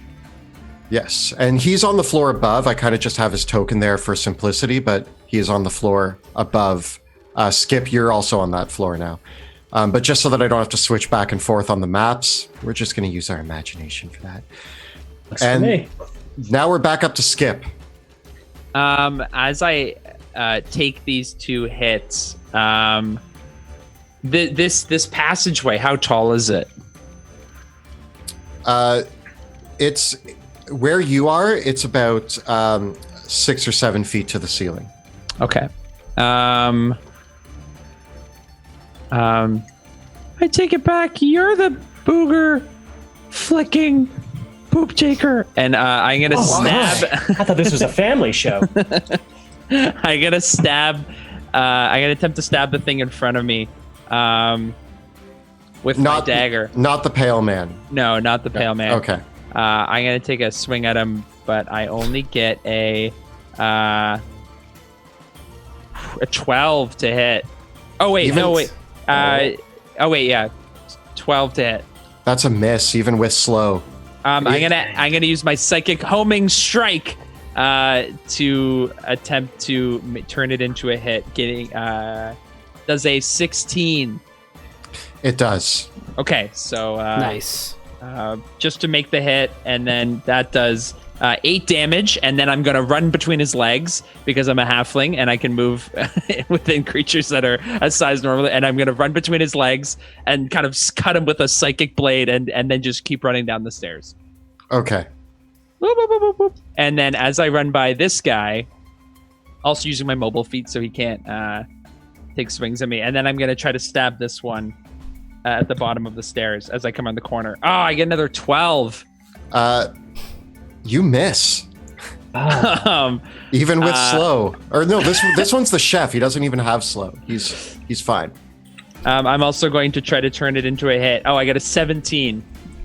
You turned it into a hit. Nice. Now that one's only for. He has 1 hit point. What happens? I'm trying to get a hit on him so I can stab him when I run by, but I stab him in the back of the neck with this psychic blade, and it severs like his sort of like all the nervous connection, whatever's there, all the jumbled up mess that's inside, and he just sort of collapses into a heap. And and then as I run into the room, I run behind Flex, and I'm kind of visibly panting, and you can see that there's blood kind of coming from my face. Hi, I found the Pale Man. He's up the stairs, and oh gosh, I'll protect you. That's my turn. Amazing. Flex, it is your turn. The Pale Man, eh? He is no match for. And I'm going to start walking towards the stairs, and I see Big Mouth Person and go, in my way, eh? Take this!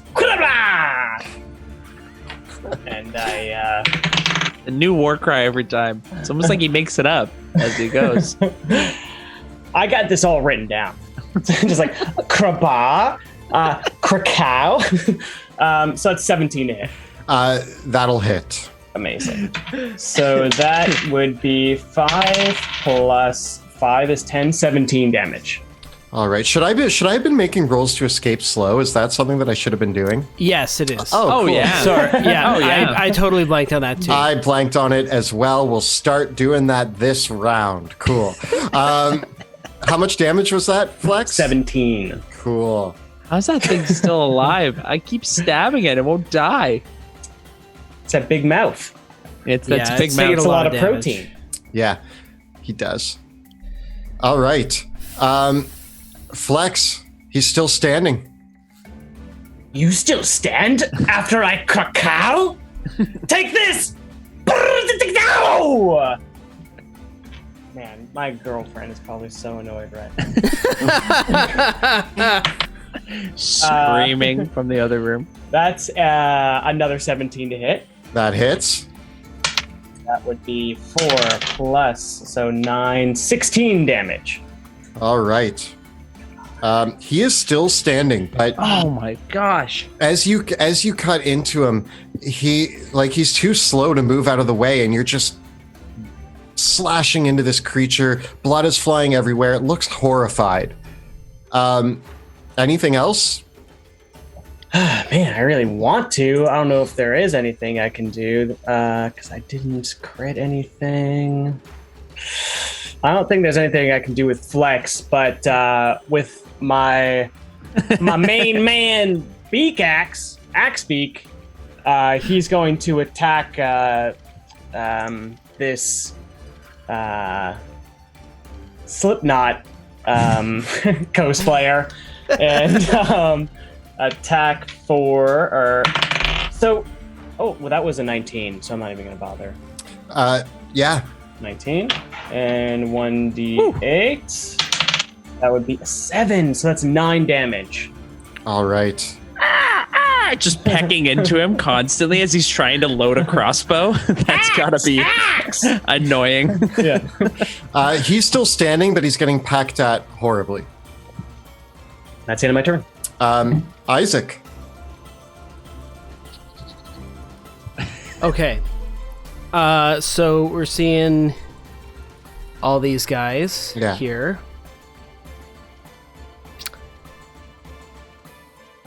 Okay. We still have a telepathic connection here. You saw the Pale Man? I saw the Pale Man. He's at the top of the stairs. He hit me with these beams of energy. Oh man, they really hurt. Did you see into the room? I got a cut. No, just kind of a look into a hallway. It seems like he heard us, though. He knows we're here, and he attacked me. Okay.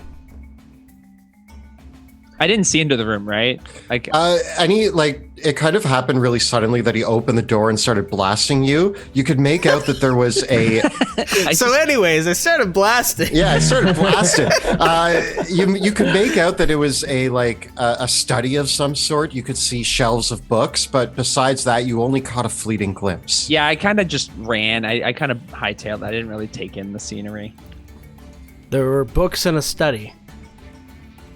Yeah, I think he reads. It seems well read. It's because he doesn't have eyelids. He just reads everything all the time. Josephine, the eyedropper right next to him. Yeah. Okay. Constantly flushing. Constantly flushing. All right. I think what I'm going to do is there's only one more person who's still slowed, and it's still this guy that is but I'm sorry, Flex, you're gonna have to bear the brunt of this. I'm gonna walk up to Skip, and I'm going to use 2 meta magic points to cast invisibility, but I'm gonna twin invisibility on both Skip and myself. Ooh, very cool. Ooh, okay, nice. And I legends will say I did this all by myself. And I will say psychically to Skip, when the Pale Man comes down to fight Flex, run upstairs, get into his room, and start grabbing everything you can. I'm gonna clean that place out. Gotcha.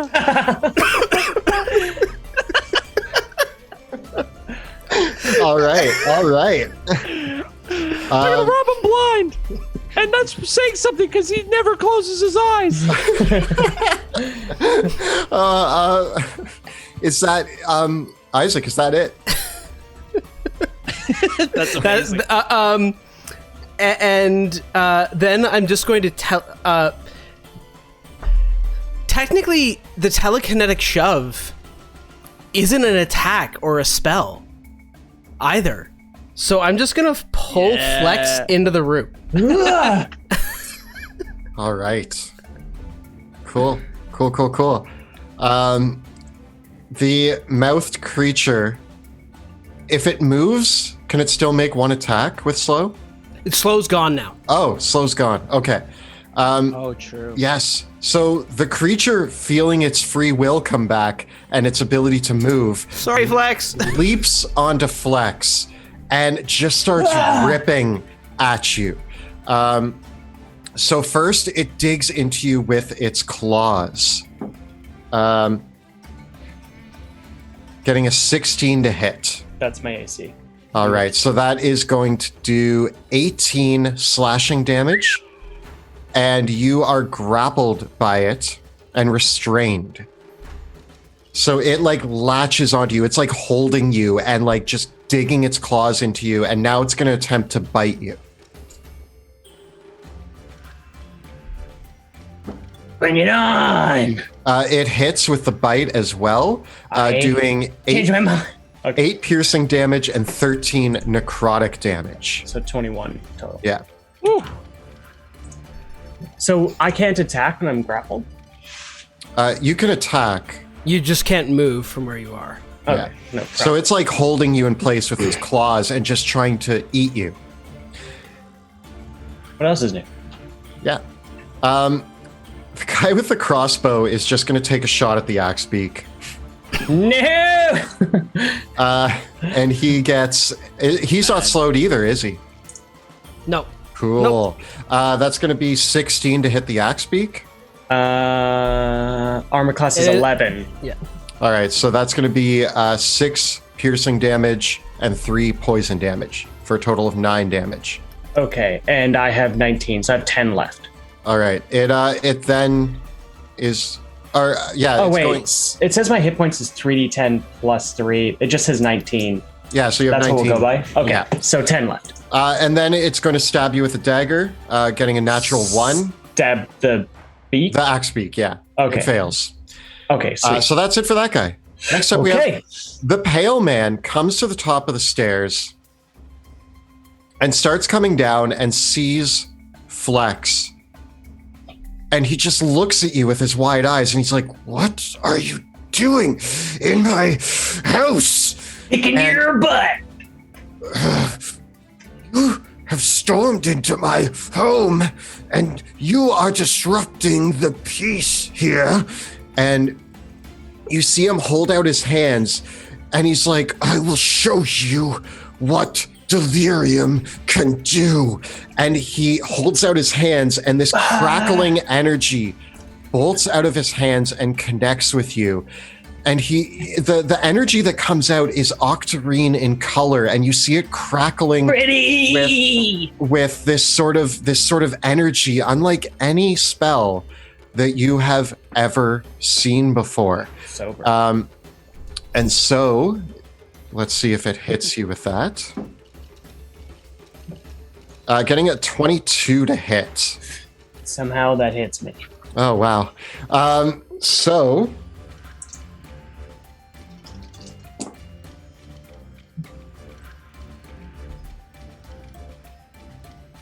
you take 24 damage. And... How much life you got there, bud? Got 33 left. Make sure you second win. You gotta live. Yeah. You just hear the words "live." Damn it. You also gain a contamination level. You can use your potion to negate this, but it's an automatic effect of this spell that you gain a level of delirium contamination. Would you like to use your 3? Yes, please. Very well. You do not take the delirium contamination. Amazing. He's holding onto the spell, and it's connecting the bolt to you, and he seems to be focusing on it as the energy arcs from his fingertips into you. And so he's got his fingers into me too? He's electrocuting you with a delirium infused Emperor from Star Wars style. Yes, very much Copy so. that. So that is what's happening to good old Flex Morgan. We go back to the top with Skip. Bring it on! So, the condition is triggered. Flex is doing all the heavy lifting, following Isaac's orders. I run through using my halfling nimbleness, and I just crawl through both of their feet and run past the pale man, and I'm going to dash up the stairs. You come into a large bed chamber where this was the master bedroom of the house, but it's been repurposed. There's still a bed, a disheveled bed in the corner. There's a large stained glass circular window with a circular sort of floral pattern on it. It's still intact, and sitting in front of this window is a large desk and a chair, and the walls are lined with books, and there are several tables lined with notes and scrolls and papers. There's a spell book sitting on the desk as well that seems to have a lot of writing in it. You can see that it's almost as if he stood up from the desk where this large book is open. There's a quill and ink. The ink is spilled from the commotion as he stood up to see what was happening. And there's just notes and papers scattered all over the room. What would you like to do, Skip? The eagle has landed. And I only used about my movement. I have 35 feet of movement because of mobile. And I'm going to dash around the room and just start shoveling it into my backpack. So like the spell book, the notes, anything that looks of value in terms of note taking. And is there any sort of like concoctions that are bottled? There's one table that has a few vials of the delirium dust on it and several other potions. You take see whatever you can. You see some that you've actually seen before. He has an aqua aspergo sitting on the desk. He has 3 vials of aqua delirium and about 4 or 5 of his delirium dust concoction. And as you're shoveling it into the bag, you notice that he has, as you grab the spell book, you notice that he has writings in here on spells that you've never heard of. Not that you've heard of many spells, but you've known Isaac for a while, but it seems that the writing in the book, as you glance down at it, has sort of instructions for how to use delirium dust to infuse magic with delirium energy. Sounds like we got what we came for. Let's get out of here. I think I got it.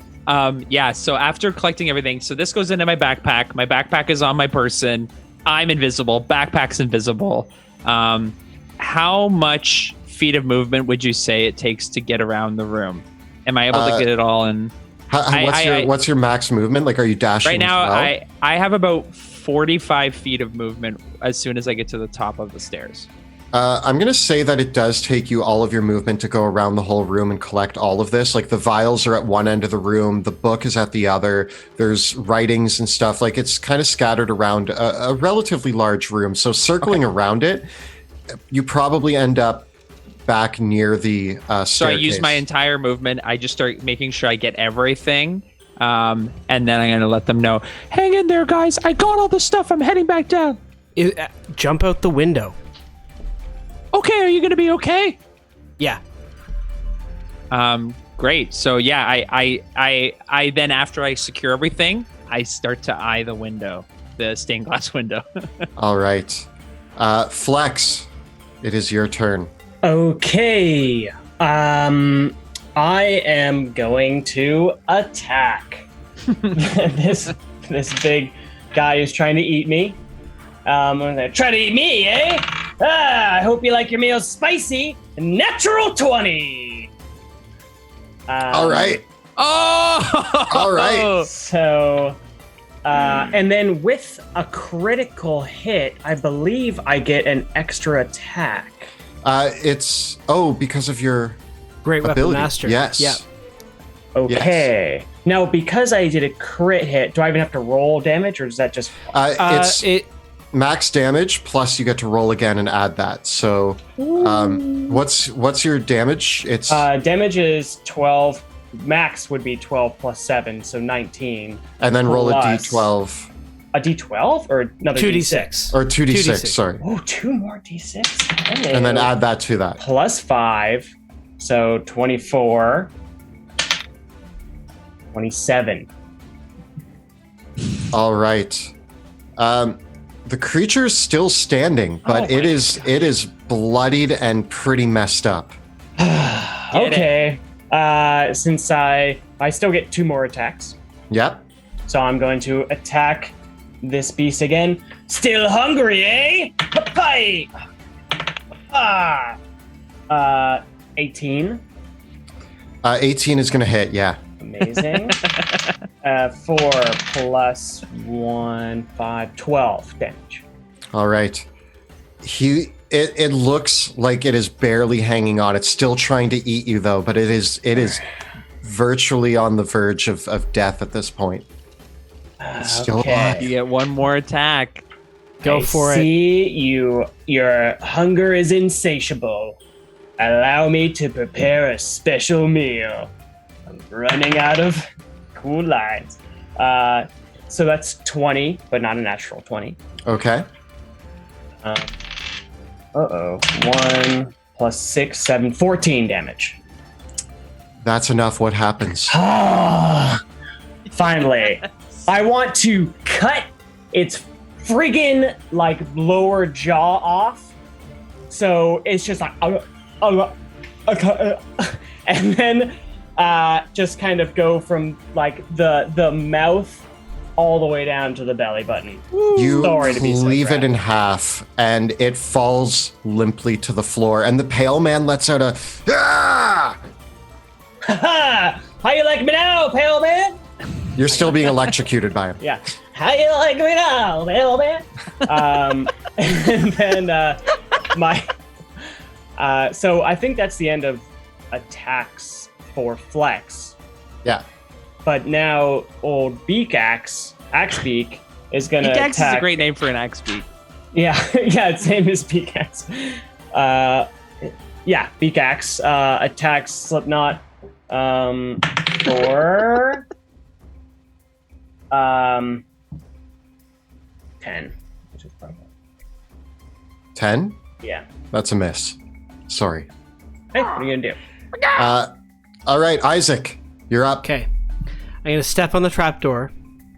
I am going to use my telekinetic power to pull Flex beside me. And then I'm going to put my hands on his shoulder. And I can't see the Pale Man, correct? From where I'm standing in the corner? Right now he's at the bottom of the stairs, so you could see him through the fireplace. But I don't want to... I can't see him, he can't see me, correct? Where I'm standing. If I go into the corner of the room? He can't see you. Yeah, if you go into the corner, like there. Yeah. Then, yeah. And then I cast Dimension Door and get us out of here. Let me at him! Let me at him! Zap. All right. Where do you go? I am going to go 500 feet away. The Pale Man comes into the room and looks around at all of the dead bodies and is horribly confused by what just happened to his estate. And you'll never actually get to talk to the Pale Man to find out what he was cooking for dinner. So you stole all of his homework and got out of there. I run up the side of the wall, and then I produce the cloak of the bat, and I Batman style smash through the stained glass window out into the world. Hold on. Out into the... As you smash through the window, obviously that makes some noise. The Pale Man runs back into his room. He sees his notes gone, his potions gone, his spell book gone, all these dead bodies, and a man in a bat. No, you're invisible. Technically, yes. So he just sees a smashed window, and he runs to the window and goes, "Damn you!" And as I leave a note. Away, I leave a note that says, "Yes, you're a booger flicking poop picker. Nice. Suck it." Got him. He looks down at the note And then and it goes, signs Skip. "These aren't my notes." And I guess that's where we're going to end. The scary ass Pale Man. Awesome. Nobody. Awesome. Wait, with the help of Isaac and the Amethyst Academy, what do the notes do? What can we do with these notes? Right. So as you escape and venture forward with the notes of the Pale Man, what you find are a lot of notes surrounding the creation of delirium dust and the use of them for casting a spell called Forced Evolution, which allows the Pale Man to control people's mutations. And it seems, you can tell from the notes that you can make out there was a bunch of stuff in here involving him basically bringing people into his home and using forced evolution to attempt to make them as normal as he could. But for ones that he felt were too far gone, he seems to have just had his way with giving them any mutations he decided were going to be beneficial. And he was good and bad? He has, you can see in the notes that he actually has like a list of names, and they involve several markings of names from the Amethyst Academy, the Hooded Lanterns, random people who have wandered in here, and several of them he's crossed off or written basement next to them. There's a few, there's only about 3 that actually have check marks next to them, and he wrote saved. And then the rest, he said, it's just written and says, stand by or under surveillance. And it seems most of them are under surveillance, but very few. He was actually, he was able to save a few people. Like the person from the bar? It seems you actually see Lady Blackwell is checkmarked and saved. And he actually did save a few people, but mostly people who ended up here, he just recruited, mutated, and had them working for his whims. But there is enough information in here that an Amethyst Academy member could use delirium dust and cast spells to try to subdue mutations if it hasn't gotten too bad yet. Because I was thinking we could give my eldest son, like, get rid of the eye on his butt, but maybe give him like legs for jumping, so he can jump like 30 feet in the air, and carry like 30 times his weight, like an ant or something. That'd be great on a farm. We cut to a month later, and Isaac and Flex have gone to visit Skip at the farmstead, and you see young, what's your oldest son's name? Steve. You see young Steve running around the yard with 4 legs and no eyes on his butt. No eyes whatsoever. And he's having a great time. He's doing great. I let him out into the field sometimes. He mostly collects wheat. He collects the wheat. And that's where we're going to end for the evening. Awesome. Great job. Not how I expected this to go, but I mean, you did the mission. You got in, you stole his work, and you got out. On the prize. Yeah, well done, Isaac and Flex, for So letting fun. me get in there and rob him blind.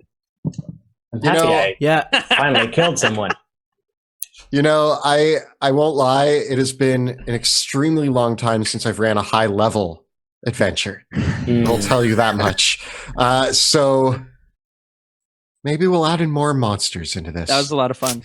We'll see. Ooh, We'll see. You know, I didn't even get to bust out Wall of Force or Sickening Radiance this time. You know, I didn't get to bust out.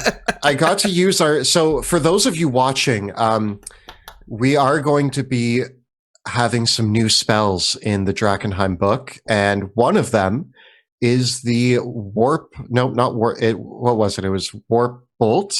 Yes. Yes, we don't know if it's going to be Warp Bolt or Warp Blast or Warped Lightning yet. But we're still workshopping the names. We are going to have some delirium infused spells. Sadly, we only got to see one. Flex, I guess, yeah, you disappeared. You were pulled. You even while you were being electrocuted, you just vanished. So you're okay too. I thought I was going to get you, Flex. I'm good. I was going to get you. I wanted to just stay and fight until death. He was pulling me away. He's And I still was like, no, swinging let me out, let me out. teleport into a field. You're just swinging into the air. Yeah. Flex, you were far too useful in that moment to let you die. Like, the fact that you were there being such a wonderful meat shield of a distraction allowed us to successfully steal his homework. You know saved what? my family. All I care about is saving your family, Skip. That's what I was there for. I got to shed some blood and save the day. So you know what? It's a mission success for me. Yeah. You know, I want to thank you guys so much. The whole cast tonight, Joe, Mitch, Monty, thank you guys so much for playing in this. And Thank you for having me. Yeah, it was a pleasure, Mitch. Again, this is somewhat playtest material. It might appear differently when you see it in the book, but I think that it was a very exciting chapter. Thank you all for seeing what my lens of DRAKKENHEIM looks like. And Monty, thank you for allowing me the opportunity to create some wild and wacky adventures. This is our world, and we get to have it is our playground. Yeah, I'm having a lot of fun. I really enjoyed writing this chapter. I really enjoyed the characters I got to create. There's a lot more to this chapter than we got to see. So be prepared for that in the book. Thank you guys again so much. Yeah. So with wrapping up there, we're going to take next week off. But when we come back, we have a guest and a half, I guess. Awesome cosplayer Alicia M is going to be joining us for 2 weeks on the show. We she played in my game at GaryCon. Awesome folks, but also we're going to have Jill coming back on in as well. So she has been able to get 2 nights away from the new baby to join us back for just 2 weeks. She's got to scratch the D&D itch. And then we got plenty more awesome guests coming up through the rest of February and March before we will be coming back with Shadows of DRAKKENHEIM, probably now in early April. So that's what's coming up for the next little while. We got lots more to play test with. Yeah, we have some more wild adventures to show for all of you. It's going to be very exciting. And if you enjoyed this, please let us know, because if you guys think this went well, I would be happy to look into DMing again in the future anytime that Monty needs a little break. And who knows, maybe some more Monster of the Week or some more D&D lives in the future. Yeah. So let me know if you enjoyed it. Let me know. Yeah, thank you all so much. As always, Kelly and I post new videos every Thursday on our YouTube channel, and sometimes every other Tuesday as well, where we cover everything D&D, including advice for players and guides for dungeon masters. So check us out at youtube.com/dungeondudes. And Mitch, Joe, you guys are doing some cool stuff. Where can we find you? That's right. Thank you so much for this setup for us to shamelessly plug our channel. You can come watch Joe, myself, and Kyle, who you guys know from the chat. We all run our own Twitch channel, Quarter Life Gaming. We stream Mondays and Thursdays at 8 p.m. and Wednesdays at 6 p.m. And it's a video gaming channel. So if you like playing video games, we play all the games. It's usually Thursdays, kind of like a running thing, and Mondays we just mix it up and have fun. And we love engaging with people in chat. And also check out our YouTube channel, Quarter Life Gaming, where we post all of our gameplay videos, and we also post original comedy sketch videos and top 5 this and that, different video articles. We'd love to have you stop by. And I got another shout out to Kelly to thank you for DMing. Your first time in the hot seat, running D&D on our channel. Yeah. Huge. Yeah, so big thank you for putting this all together, Kelly. Yeah, no problem. And thank you guys so much. It was a pleasure. And, you know, I was a little nervous, but we ended up just having a blast. I feel like we had a blast here. Absolutely. I don't know. I missed it. I missed the DM chair. Yeah, it's been a while. Yeah. We got a cool Patreon as well. If you like the work that we do, you can check it out at patreon.com/dungeon_dudes, because we have a patron only Discord community. It is an awesome Discord server where Kelly and I and Joe and Jill and a whole bunch of folks on the crew chill out, talk about role-playing games, geeky stuff, and we got a cool behind-the-screen chat. We also do a writer's room chat where we talk about our the scripts that we're working on for YouTube and give previews of that, and our patrons also get to submit questions for our monthly Q&As as well. So you can check all that out at patreon.com/dungeon_dudes. Awesome. And we also have our YouTube channel, youtube.com/dungeon_dudes. Did you just say that? We did that. You got to they got to find us on Twitch though too.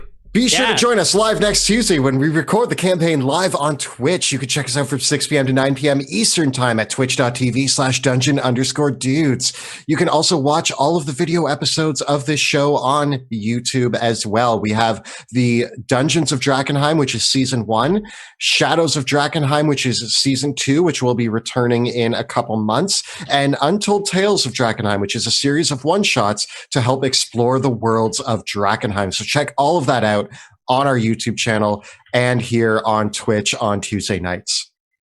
Thank you all so much for watching. Kelly, take us out. And we will see you next time in the Untold Tales of Drakkenheim. Bye.